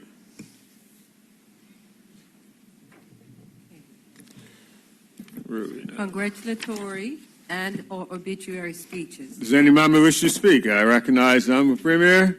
Honorable Premier, you have the floor. Thank you very much, Mr. Speaker, and good morning to you. Good morning. Mr. Speaker, I rise this morning to extend and ask the House extend condolences to the family and friends of Mrs. Ruby Irene Simons, who will be laid to rest today. Mrs. Simons is survived by Osdell, Dennis, Delene, and Jennifer, along with her grandchildren, including her grandson, who serves as my diplomatic driver, Sergeant Calvin Simmons. And I pray that he and his whole family find comfort as they mourn their passing, and I'd like to associate the House with those remarks. Mr. Speaker, on a brighter note, I would like to send congratulations to all of the organizers of the first IFBB Pro League Caribbean Grand Prix in Bermuda, which was held at the Cedar Bridge Academy. Certainly a special congratulations to the two Bermudians that earned their pro cards, Sue Ellen Lautimore and Lauren D'Amico, in addition to the countless other Bermudians that competed in this first ever international event on Bermuda shores. It is the first time that professionals in the fitness and bodybuilding arena have been able to earn pro cards in Bermuda, and I want to send a special note of thanks to the organizers, and certainly will associate the Minister responsible for health, the Minister responsible for immigration, and the Minister responsible for labor, community affairs, and sports, who all participated and supported in the event. Well, not participated, they weren't on stage, but you know. Mr. Speaker, earlier we heard the Minister of National Security speak about the deliberate work of which has been done by this government in the area of targeting the root causes of gang violence. One of those particular initiatives was certainly Redemption Farms, something that we promised in our platform to jumpstart social enterprises, and we are delivering. Last week, Minister Keynes did bring by the first vegetable harvest from the young men of Redemption Farms, and I do want to at least ask that this honorable House recognize the work and the achievements of these young men as they are working hard to put themselves on the right path, and they are certainly delivering and having the, I would say, fruits of their labor. However, they were vegetables of their labor. Finally, Mr. Speaker, it is not often my practice to give congrats for birthdays, but I do believe that as the government recognizes those persons who turn 100, I certainly think that it's important to recognize that in this honorable chamber. And I'd like to ask the House of Assembly send a very special happy birthday greeting to Mrs. Grace Woodley, who turned 100 years old last week. MP Weeks and I spent some time with her and her incredibly large and extended family up in Pembroke, and I just could not believe the fact, Mr. Speaker, that she was 100 years old. What I told her is that certainly you were telling me a lie today, but I wish her and her entire family a happy celebration. They're going to be celebrating again later this month, and I wish that the House would send them congratulations. Thank you. Thank you. Does any other member wish to speak? We recognize Honorable Member Gordon Pentland. Honorable Member, you have the floor. Thank you, Mr. Speaker. Mr. Speaker, I would like to ask that this honorable House send a letter of condolence to the family of the late Mrs. Brenda Rouse. She's the wife of John Rouse, and she's the mom of William, Nick, and Susan of Bostock. They are actually my constituents, but let me just say that Mr. Rouse, and well, the two of them, Mr. and Mrs. Rouse, have been very active in looking out for how seniors fare in the environment in which we find ourselves, certainly the financial environment, and if they have recommendations that they can make in terms of trying to make people's lives easier, they are quite happy to put forward those recommendations, and it is on that basis that many of my contributions have been made to this honorable House. So I would like to extend condolences to that family as they funeralized their wife and mother this past Tuesday. Thank you, Mr. Speaker. Thank you. Does any other member wish to speak? We recognize the honourable member from St. George's. Honourable member, you have the floor. Good morning, Mr. Speaker and listening audience. I'd like to take my time today to actually congratulate three young women who are doing some things in our communities. And the first one is Mackenzie Cole Tuckett, and she placed third place in a dramatic interpretation in the Independent Schools Public Speaking Ceremony in the United States. And Tammy Richardson Augustus, and her name was added to the latest Legal 500 Caribbean ranking, selected by over 250,000 in-house peers, clients, firms, and feedback from independent assessment of law firms, deals, and confidential matters. And also, I'd like to extend congratulations to Roseanne Minzer, better known as Buffy, aka PC Minzer.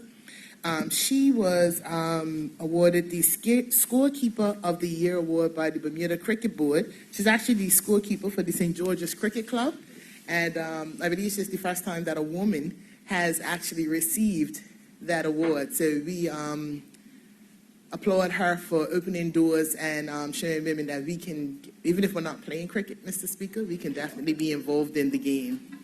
Thank you very much, Mr. Speaker. Thank you, Honourable Member. Does any other Honourable Member wish to speak? I recognize the Honourable Member Commission. Honourable Member, you have the floor. Thank you, Mr. Speaker. Mr. Speaker, I don't know if anybody conveyed condolences to the family of Ms. Marcelle Clemens. Yes, it was done. Okay, well, I'd just like to associate with those condolences. She was somewhat of an icon in the regard of, with respect to exponent of classical music as a soprano, of course, taking in the footsteps of her, walking the footsteps of her mother, Miss Powell, of legendary Powell's Nursery. She taught also many of Bermuda's greatest talents and brightest stars, so I would associate with that, coming from a family that also was part of that Bermuda musical fraternity. Just switching very quickly, as a commendation, congratulations to Ms. Siona Torini. Many of us who are, we follow the cultural scene, both Bermuda and globally, know that she has made some significant inroads and achievements in that sort of celebrity and artistic culture around New York and California. She actually had a signal achievement by being how can I put it, involved in costume design, and a stylist, that's right, thank you, Minister, around a film that has been highly acclaimed, critically acclaimed, which is out in the theaters now, called Queen and Slim. So certainly her name now is really getting around in those circles, and she's avidly sought after, and we all can be proud of the achievements of Siona Torini in that regard. So I ask the House to send congratulations to her for her seminal work in that industry. Thank you, Mr. Speaker. Thank you, Honourable Member. Does any other Honourable Member wish to speak? I recognize the Deputy Speaker. Honourable Member, you have the floor. Thank you, Mr. Speaker. Mr. Speaker, I'd like for this House to send condolences out to the family of the late Rupert Nick Hollis, who passed this week, Mr. Speaker. Mr. Speaker, I would like to associate the entire House. He certainly was one of the best cricketers I've seen on the field, all-rounder, bat, bowl, and field. Unfortunately, he played a little bit for Somerset, but that's one of the better parts of his career. Well, I won't make any comment on that, but his best performances were with the Bailey's Bay Cricket Club. And certainly those in my era and your era, and those even younger than me, certainly would have seen him in action, particularly in Connie Cup. He was a thorn to my team, the Harris's Bay Boys, but we was able to dismiss him when it was necessary. But I can tell you, Mr. Speaker, Mr. Hollis, Nick Hollis, will be sorely missed by his family, friends, and all those in Bailey's Bay. Thank you. Thank you, Deputy. Does any other member wish to speak? I recognize the Minister of Education. Minister, you have the floor. Thank you, Mr. Speaker. Mr. Speaker, I'd like for the House to send congratulations to Sandra Dill, who organized yet another fantastic college fair, an event that gave many of our high school students an opportunity to talk directly with overseas universities and colleges versus having to find out information on the internet or go overseas. I'd also, Mr. Speaker, join with the Premier and send condolences to the family of Ruby Irene Simmons.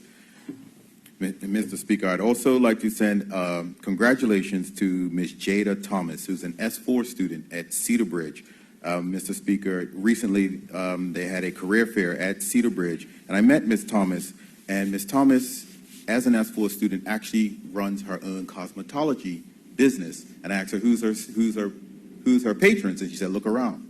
I have students. And Mr. Speaker, one thing that warms my heart is that she said what gave her the idea of this was the things that she's doing at Cedar Bridge and the wonderful work they're doing at the cosmetology lab at Cedar Bridge. And so for those who say that we don't have vocational subjects within our school, this is yet another thing that shows what can happen when you expose our children to these things at a young age. And so while she does want to be a dental hygienist, I think it's worth showcasing and letting the public know that this young lady has started her own business doing cosmetology, hair and nails and stuff based on what she has learned in high school. And with that, Mr. Speaker, I'd also like to congratulate Partner Re and their Dollars for Hours program that has continued on. It's in its 14th year. This initiative has given over $3 million to our schools, both public and private, over the years. And once again, Mr. Speaker, I would just like to highlight one of the exhibits that was done by the Barclay Institute, and this was a bench that they had built for the Reading Center, once again showcasing some of the vocational skills that our students are learning within our high schools, Mr. Speaker. Thank you. Thank you. Any other member wish to speak? I recognize the honourable member from constituency 28. Honourable member, you have the floor. Good morning, Mr. Speaker. Thank you. I'd just like to send congratulations. First of all, recently the 2019 Caribbean Equestrian Association Regional Jumping Challenge, where Bermuda participated and we won the overall team division. And also we had 3 individual winners who won in each individual class. We had young Tyler Adams, young Jada Smith, and young Kayla Bargett. And I'd like to associate the Minister of Sport with that also. Also, I'd like to send congratulations as Bermudians get recognized on the international stage for all different, whether it's music, entertainment, different categories. So recently, Buds, his latest album called Hybrid, went #1 on the reggae billboards. I'd like to congratulate him for that. And also like to just clean up a little what previous Speaker Commissioner Young said with Ms. Shiona Tarini. She was nominated for her excellence in contemporary film in Custom and Designers Guild Awards for her starring in the movie Queen and Slim. So again, I'd like to send congratulations to those names, and I'd like to associate the House also. Thank you. I recognize Honourable Member Tyrrell. Honourable Member Tyrrell, you have the floor.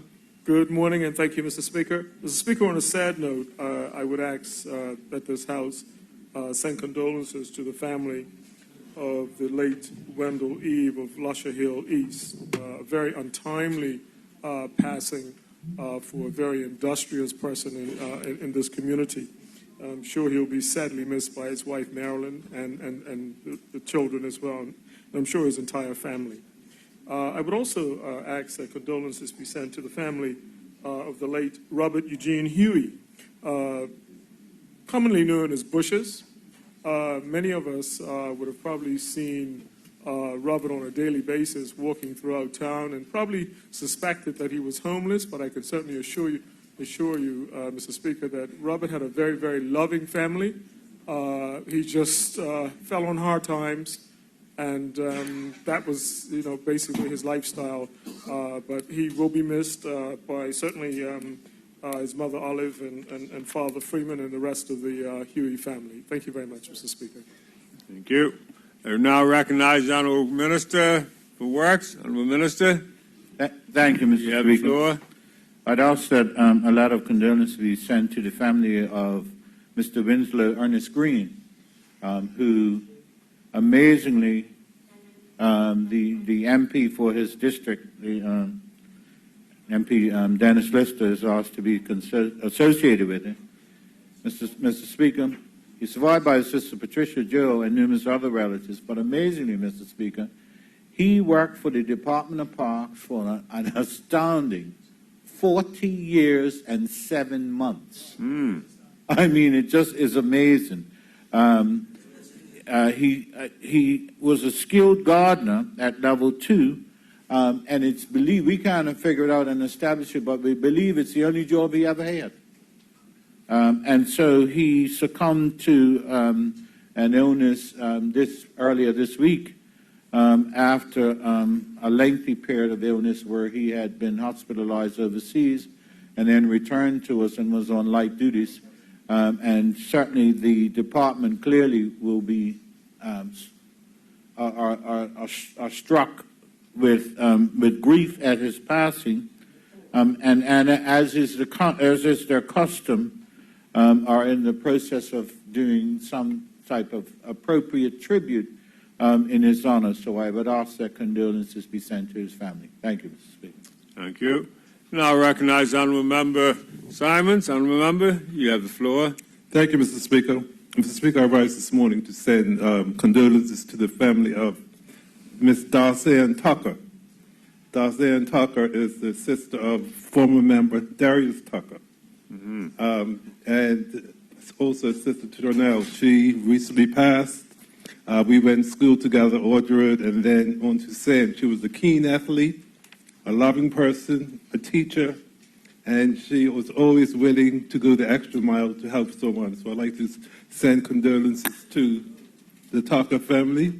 The Minister of Sports and Social Affairs has asked to be included on these condolences.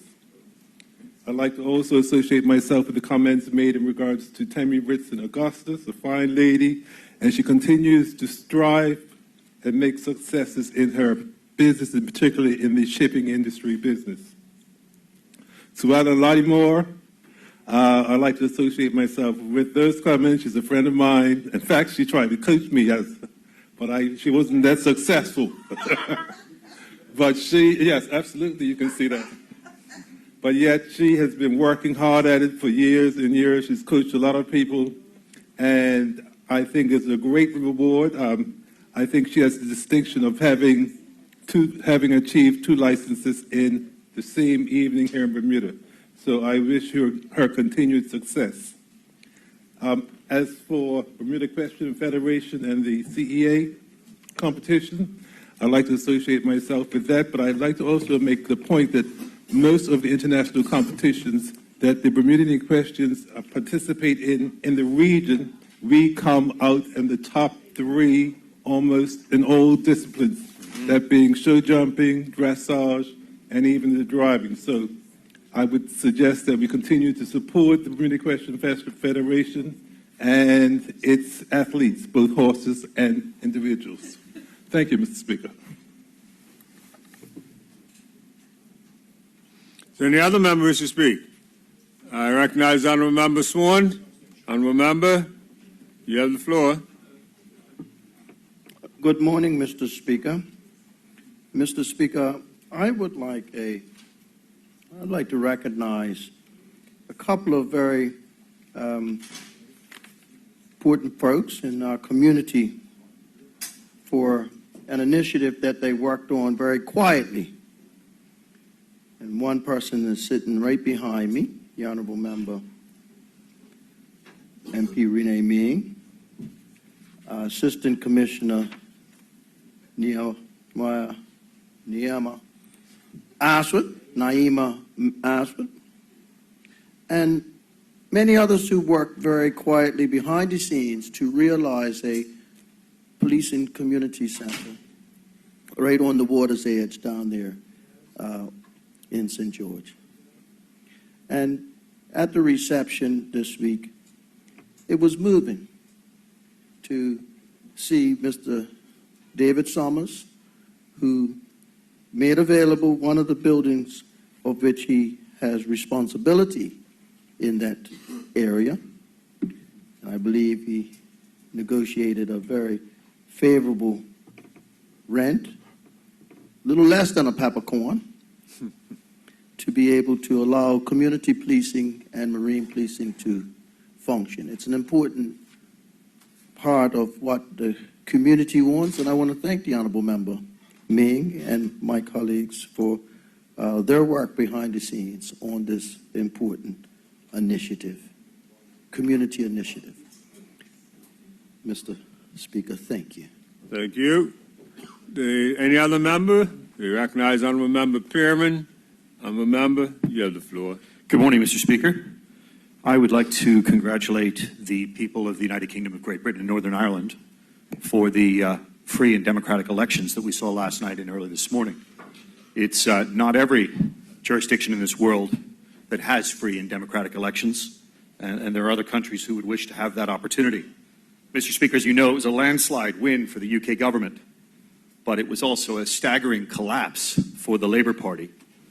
If you were watching the TV last night, the commentators offered two reasons for the Labour Party collapse. The first was the ever-present, someone said behind me, Brexit, the ever-present Brexit, this concept of independence that's been dividing the people of that island. But the second reason attributed for the collapse of Labour was the quality of the leadership of the Labour Party. And, 2 years ago, Mr. Speaker, the leader of the Labour Party in the UK was the darling of the electorate in 2017. And he did very, very well. Mr. Speaker, this is supposed to be, there'll be time for this at the motion to adjourn. I was trying to follow. Don't worry. Have a seat. Mr. Speaker, I'm congratulating the people of the United Kingdom. Yeah, you got up and congratulated them. And I believe I have you got up to do so. You did get up and congratulate them. Then you decided to go on a little further. I'm trying to figure where you're going on that one now. I'll continue. But the second reason given, Mr. Speaker, for the Labour Party collapse was the leadership, because they saw a leader who pursued an agenda of radical reform. Some of that can reserve for members. Some of that members. I'm sure. Take your seat a minute. Members. The Speaker is in this chair. Just respect that. Member, if you'd like to continue, just keep it on a line of giving congratulatory remarks and not a motion to adjourn speech. We have free time this evening on a motion to adjourn to speak to your view on why they did or did not. But just keep it I'm congratulating the people of the UK. I'm giving my condolences to the Labour Party voters. And they accepted that. That's fine. And my congratulations to the Prime Minister. And I'm just observing, Mr. Speaker, that the reason that there was a collapse of the Labour Party was owing to the leadership. Fine. And it was a man who pursued radical agenda. You're fine there. You don't need to take it any further. They need to go any further on that one. And anyway, it'll be interesting to see, Mr. Speaker, whether we on this island take any lessons from what we saw last night. Thank you, Mr. Speaker. And my congratulations to the people of the UK. Okay, good. Does any other member wish to speak? No further members? We recognize the Minister of Sport. Minister, you have the floor. Thank you, Mr. Speaker. Mr. Speaker, I just want to lend my voice to the congratulatory remarks for Sue Ellen Lottymore. She, at the end of the contest, decided she was awarded pro status. My colleagues are laughing at me, Mr. Speaker. Also, Mr. Speaker, there are winners in the equestrian event, and I do have to also highlight Ms. Torini because of all of her great artistic work. I think we will not be surprised if at the end of it all she ends up being nominated for an Oscar because of her high caliber work in her field. And I also would like to express condolences for the loss of former member Darius Tucker's sister, whose daughter I did teach, and so to her family, I just want her to know that she has our heartfelt condolences. Thank you, Mr. Speaker. Thank you, Minister. Any other member? The opposition leader, you have the floor. Yes, thank you, Mr. Speaker. I had the opportunity before to give congrats to People's Pharmacy on their anniversary, but what I was not aware of was the retirement of Alethea Rebane. She had been there for 35 years. This is an East Ender from St. George's, who I had the privilege of being the general manager there for 11 years. And what a fine woman that she dedicated her time prior to going to People's Pharmacy. She was up at Hamilton Pharmacy. She's been in the industry for many, many, many moons. And associate, yes, Rain, Keynes. But what a stellar of a woman. I recall many a time whereby I don't know how she made it to work. There were some complications with hurricanes and things like that. And she was always there 20 minutes ahead of time, always. And one of the last to leave, in fact. And so we had the opportunity at People's Pharmacy to allow many young people to go through the establishment there to learn the trade of sales and hospitality. And she is a stellar example of what it means to dedicate yourself to an industry and to good service. On a more funnier note, she's one of those also who could, I don't know how she did it, she could come in and tell off kids if they were acting up in the store right in front of the parents. She just had this way about her, but not being offensive, of course. And I would like to congratulate once again People's Pharmacy for its 35 years in existence, and for Alethea, who was there from day one to help stamp People's Pharmacy as the premier pharmacy in the island. Thank you, Mr. Speaker. Thank you, Honourable Member. Does any other Honourable Member wish to speak? No other member? We can move on.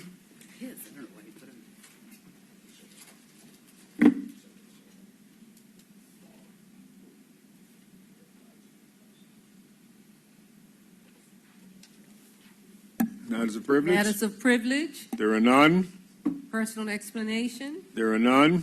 Notice of motions for the adjournment of the House on matters of urgent public importance. There are none. Introduction of bills. There are 3 bills to be introduced this morning, and the first is in the name of the Deputy Premier. Minister? Thank you, Mr. Speaker, and good morning to everyone. Good morning.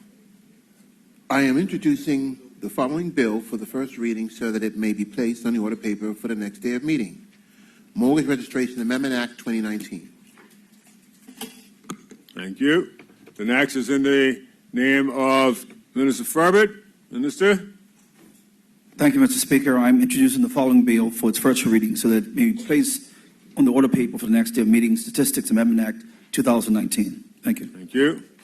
And the third is in the name of the Minister of Transport, and I believe the Minister of Works is going to introduce it for him. Yes, Mr. Speaker. On behalf of that minister, I am introducing the following bill for its first reading, so it may be placed on the order paper for the next day of meeting. Motor Car and Road Traffic Miscellaneous Amendment Act 2019. Thank you. Opposition bills. There are none. Private members' bills. There are none. Notice of motions. There are none. Orders of the day. It brings us to the orders of the day, and the first item this morning is the withdrawal, I believe, Minister, of the item that's been sitting for some time. Mr. Speaker, I move that the order be discharged and that the Children Amendment Bill 2018 be withdrawn. Thank you, Minister. The second item is the National Pension Scheme. Minister, you're going to move with that? Yes, Mr. Speaker. And that would have to be resumed in committee because it was in committee when it was Yes, sir. here before us. So, Deputy?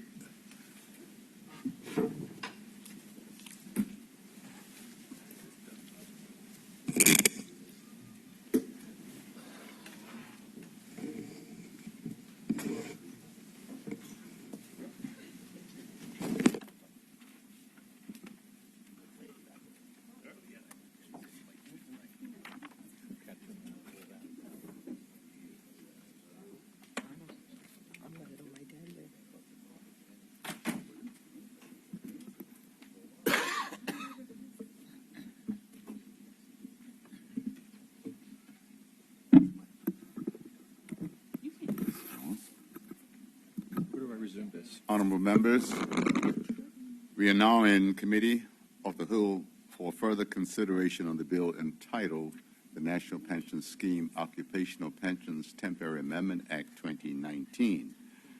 Minister Dixon. Thank you, Mr. Chairman. Mr. Chairman, this bill seeks to make temporary amendments to the requirement of the National Pension Scheme Occupational Pensions Act of 1998 to allow for the suspension of 2% of employee and employer contributions in respect of the suspension period. Mr. Chair, I would like to move clauses 1 through 3. Continue. Clause 1 is self-explanatory. Clause 2, subsection 1 provides that this bill will be construed as one with the Principal Act. Accordingly, definitions used in the Principal Act apply, such as employer, including a self-employed person, and the meaning of defined benefit and defined contribution benefit. Subsection 2 provides that this bill trumps anything to the contrary in the Principal Act or any other act and any pension plan or contract of employment. Clause 3 provides definitions for certain expressions used in the bill. Any further speakers to clauses 1 to 3?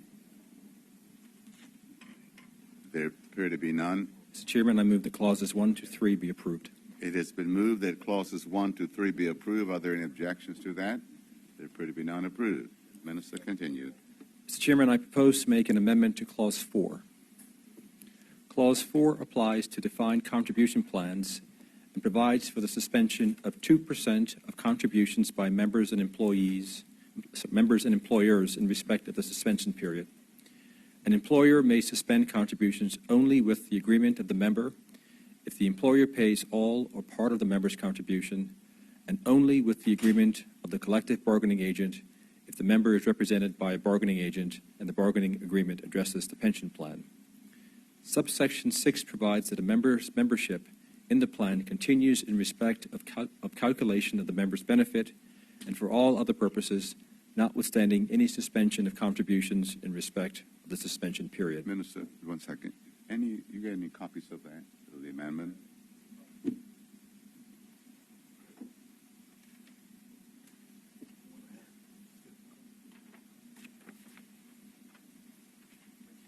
Okay, thank you. Continue, Minister. I apologize, Mr. Chairman. I would say that while the copies are being made, the proposed new words to be added are fairly, it's 5 or 6 words, so just for members' indulgence. I propose that the National Pension Scheme Occupational Pension Temporary Amendment Act of 2019 be amended as follows. For Clause 4, in Clause 4.2, insert after suspension period the words with the agreement of his employer. In Clause 4.3, insert after suspension period the words, punctuation mark, words with the agreement of the member. This is done to mirror the 2012 provisions which provided that before the employer can suspend the member's or employee's contribution, the agreement of the member employee is required. Vice versa, before the member or employer can suspend their contribution, the agreement of the employer is required. If you don't mind, I'd like to pause until we get the copies so people can see. Your tablet, and I understand people's got to get familiar with it. Yeah. Yeah. All the people. You have it? Okay. Any further speakers to the amendment? The chair recognizes the honourable member, Mr. Pearman. Thank you, Mr. Chair. When this bill was last before the House, before the previous minister who presented the bill, Rosen report, there were 2 issues with the bill. The minister has just identified and corrected the first of those 2 issues, which is the need for employee consent that was discussed during the previous debate. The second of the 2 issues was the fact that 2% of contributions is not the same as 2/5 of contributions. And I'd understood from the previous person who presented this bill to the House on the last occasion that what was meant by 2% of contributions is in fact 2/5 of contributions, which is 40%. The opposition is happy for that amendment as well, if that amendment's being made, but it would clarify the bill and I think achieve the purpose that's intended by the government. Thank you, Mr. Chair. And the chair recognizes the honourable member, Trevor Moniz. Thank you, Mr. Chairman. From my point of view, I just arise to thank the Honourable Minister for taking into account the concern that I raised when we were last here 2 weeks ago about having the consent of the member. The acting minister at that time, or the minister who took the bill at that time rose and reported progress on the basis of my concerns, and those have been taken into account, and I would like to thank the Minister for that. Any further speakers? Minister, you have the floor. Thank you, Mr. Chairman. In responding to MP Pearman's comments, I understand the point, and I've reviewed the drafting, and it can be easily misinterpreted. So let me, with your indulgence, I'd like to kind of give members just a broader description of kind of what's intended here. In order to understand the phrase contributions that are required to be made, that phrase must be read in connection with Section 19.1 of the Principal Act, the first schedule of the Principal Act, and the definition of pensionable earnings under Section 2.1 of the Principal Act. Under Section 19.1 of the Principal Act, a member and his employer are required to contribute equally to the pension fund at the rate and date specified in the first schedule on behalf of the employee. The first schedule, so referring to the first schedule from 1 January 2004, the contribution rate is specified at 5% of pensionable earnings.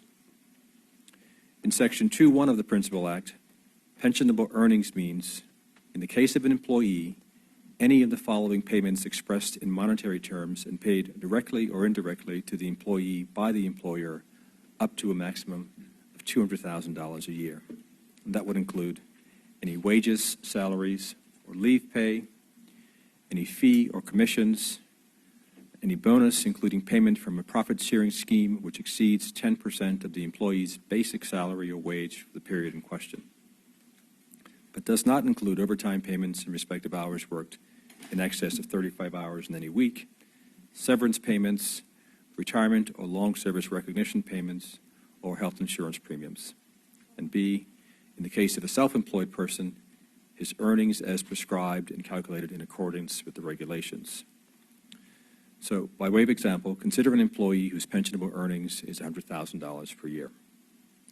That employee is required to contribute 5% of $100,000 per year to the pension fund. The amount of contribution he's required to make would be $5,000. If the employee elects to suspend this contribution, then he would suspend 2% of the 5% of the contribution he is required to make. Therefore, the amount that he would not be contributing would be $2,000, or the 2%. This same calculation would apply to the employer if the employer elects to suspend the contribution with the permission of the employee that is required to make. Any further speakers? Chair recognizes Honourable Member Mr. Pearman. You have the floor. Thank you, Mr. Speaker. I'm grateful for the clarification by the Minister. It now seems that we're all at least on the same page as to what is meant by this bill, but respectfully, 2% of the contributions is different than 2% of the 5% contribution. 2% of the 5% contribution is in fact 40%. And rather than making Bermudians go to the Hansard to understand what they are entitled or not entitled to do, could we not simply put 2/5 in the bill? That suggestion was offered in good faith 2 weeks ago, and I would hope the government would be prepared to take it up. Any further speakers? Minister, you have the floor. I'm going to try to say this one more time. It's 2% of the 5%. And I know that those of us who've done advanced math instinctively take 2% times 5%. What I'm saying is, if you have 5 fingers, 2 fingers of the 5. I agree with that. I wholly accept that. One thing that I am not is a parliamentary drafts person. And I'd rather not be one of those because it means being a lawyer. I like doing what I do. But we will, if there are regulations or notifications that we can provide to folks to help them understand how this will be implemented, we'll certainly do that. But we talked to the drafters about this, and their preference was that we leave the wording as it has been included in the document. Mm-hmm.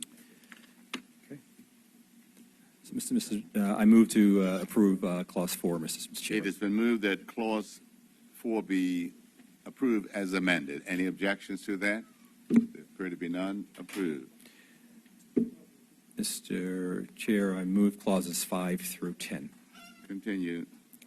Clause 5 applies to defined benefit plans and provides that the employer may suspend up to 2% of all employee normal costs and 2% of employee contributions in respect of the suspension period, with the agreement of the collective bargaining agent if the member is represented by a bargaining agent and the bargaining agreement addresses the pension plan. Subsection 6 provides that a member's accrual of service and membership in the plan continues in respect of calculation of the member's benefit and for all other purposes, notwithstanding any suspension of contributions in respect of the suspension period. Clause 6 requires a member to give notice of his decision to suspend contributions. Subsection 2 requires the employer to notify the administrator of any proposed suspension of contributions. Subsection 3 provides that Section 19(6) of the Principal Act, administrator to give notice to employer and commission regarding unpaid contributions, and Section 19(6)(a) of the Principal Act, employer to pay interest on unpaid contributions, do not apply when a notice has been under subsection 2. Clause 7 prohibits suspension of contributions by an employer if the employer is in arrears. Clause 8 clarifies that if a member continues to make contributions in respect of the suspension period, these are not to be treated as voluntary contributions. And Clause 9 creates an offense if an employer continues to deduct contributions from a member's salary or wages when the member has given a notice of suspension of contributions under Section 6(1). Clause 10 provides for commencement.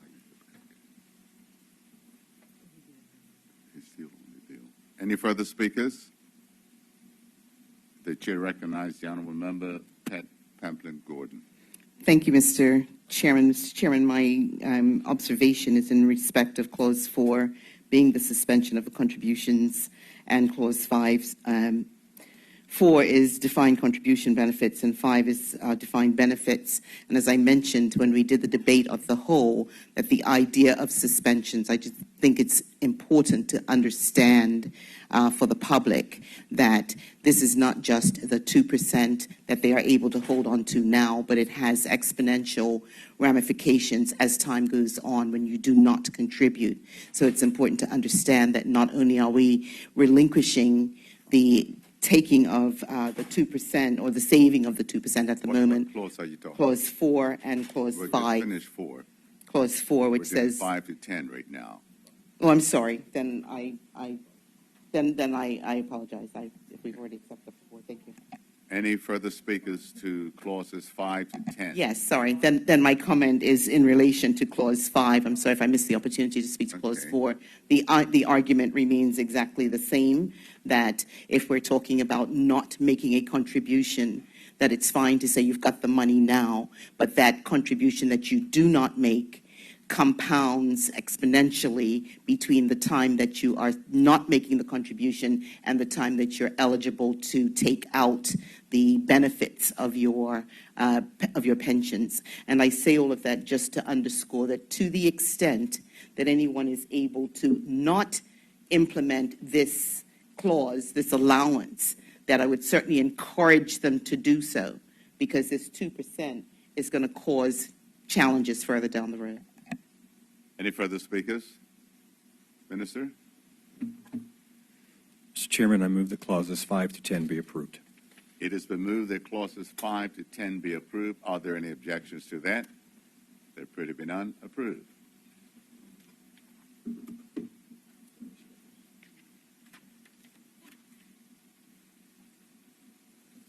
Mr. Chairman, I move that the bill be reported to the House as. Do the preamble first, Minister.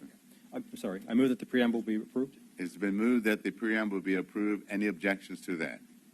There appear to be none. Approved. I move that the bill be reported to the House as amended. It has been moved that the bill be reported to the House as amended.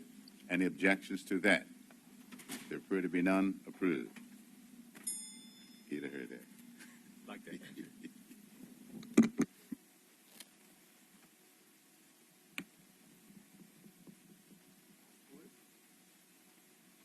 Yeah.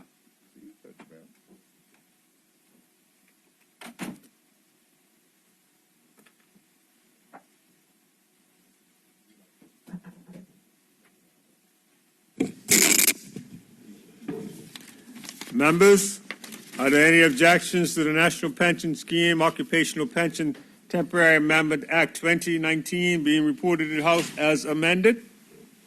There are none. It has been reported as amended.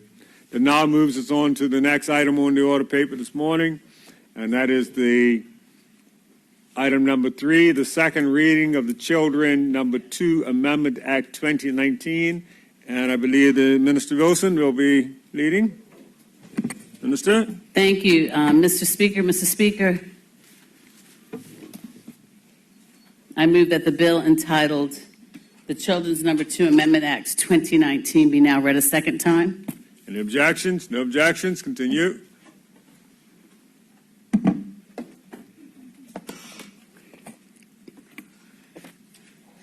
Mr. Speaker, allow me to present to this honorable House the bill entitled Children Number 2 Amendment Act 2019. For the last 2 years, the Director of Child and Family Services and designated children's officers have been challenged by both public and private schools on whether they have the authority to come into school premises to conduct an investigation of a child without a member of staff present. These are in situations where allegations of abuse, neglect, or any other incident has been reported to the director. This has occurred despite the director or a children's officer providing school officials with the legislative authority pursuant to Section 42 of the Children Act 1998. Such actions hindered the department's investigations, causing delays in the protection of our children, putting them at risk of harm. Mr. Speaker, the Department of Child and Family Services intake section is tasked with the responsibility of conducting such inquiries under Section 42. The purpose of the intake section is to assess all reported referrals which may require inquiries to be conducted by the department.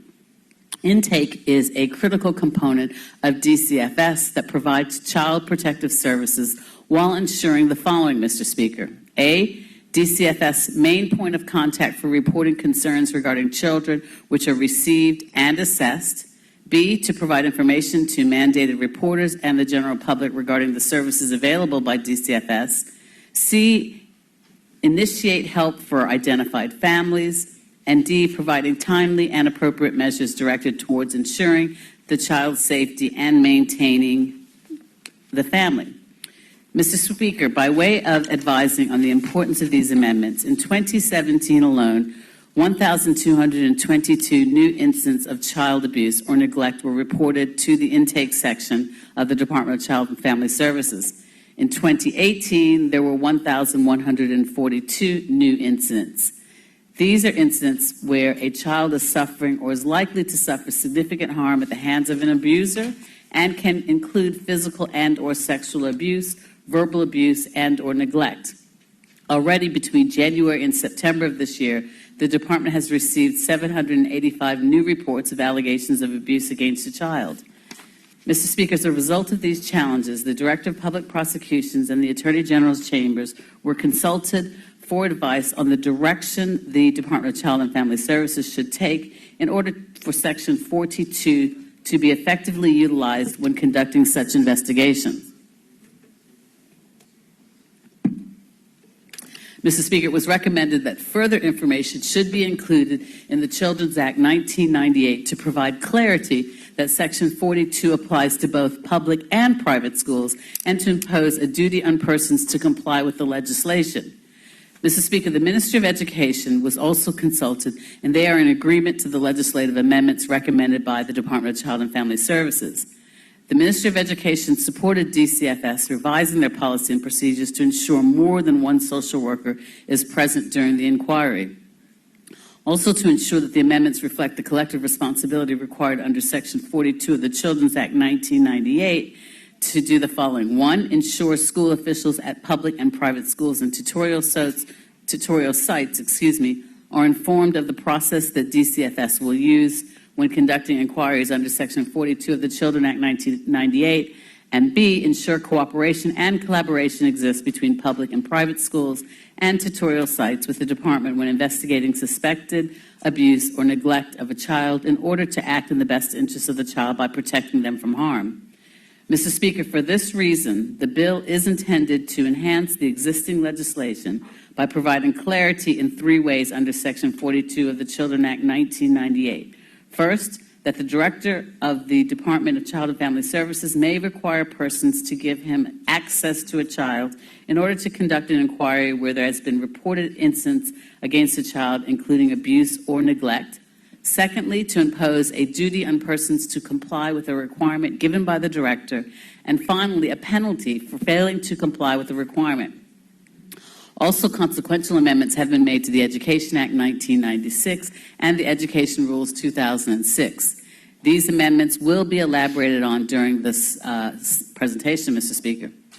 Mr. Speaker, Clause 2 of the bill inserts a new subsection 3A, clarifying that the Director may conduct an inquiry at any public or private school, tutorial site, or other educational facility referred to in the Education Act 1996, or at any place providing extracurricular, social, or community activities. Okay, no, I was going to move all that out of your way. Mr. Speaker, the amendment that authorizes the Director to conduct inquiries under Section 42 of the Children Act 1998 at any place providing extracurricular, social, or community activities is to ensure the Department is able to facilitate inquiries beyond the school day, for example, during the weekends and holidays. This amendment will further ensure inquiries are conducted in a timely manner to reduce the potential risk of harm to a child. Mr. Speaker, currently, when the Director is conducting inquiries under Section 42, he may, under Section 42 sub A, require a person to assist him with such inquiries.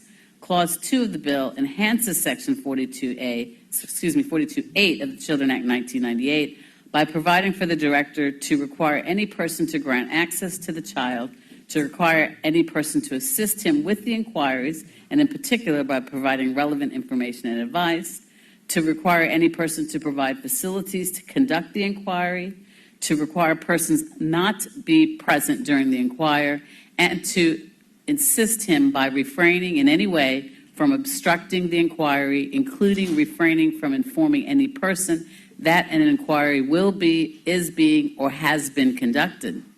Mr. Speaker, this amendment sets out what is expected of persons if the Director is conducting inquiries under Section 42 of the Children Act. Mr. Speaker, as stated previously, the DCFS has revised their policy and procedures for conducting inquiries of a child under Section 42 of the Children Act 1998, which will be available for mandated reporters and the general public. This document sets out the process that includes the interviewing procedure and the Director or his designate to follow. Mr. Speaker, if it is deemed necessary for the Director or his designate to conduct an inquiry of a child at school, tutorial sites, and social and community organizations, it must be done in the presence of at least 2 representatives of the Department of Child and Family Services. For example, Mr. Speaker, the Director and a children's officer or 2 children's officers. The following interviewing procedures will also be followed, Mr. Speaker. The Director or children's officer will contact the officials of school or tutorial site, supervisor or owner responsible for the extracurricular, social, or community activities via email or phone prior to their arrival to inform them that they will be conducting an inquiry under Section 42 of the Children's Act.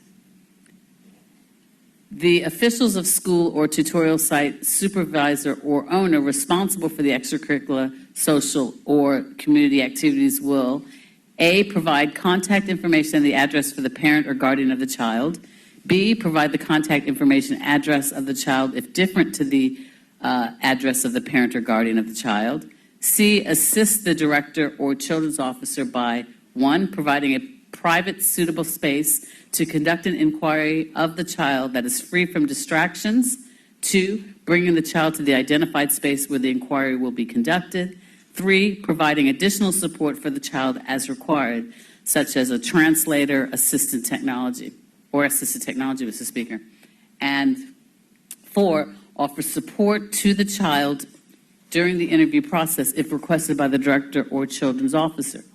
Mr. Speaker, In addition, they will be required to inform the parent or guardian of the child in question to contact the director or children's officer if inquiries have been made directly to the school concerning the matter, as well as to keep all information obtained about the case confidential.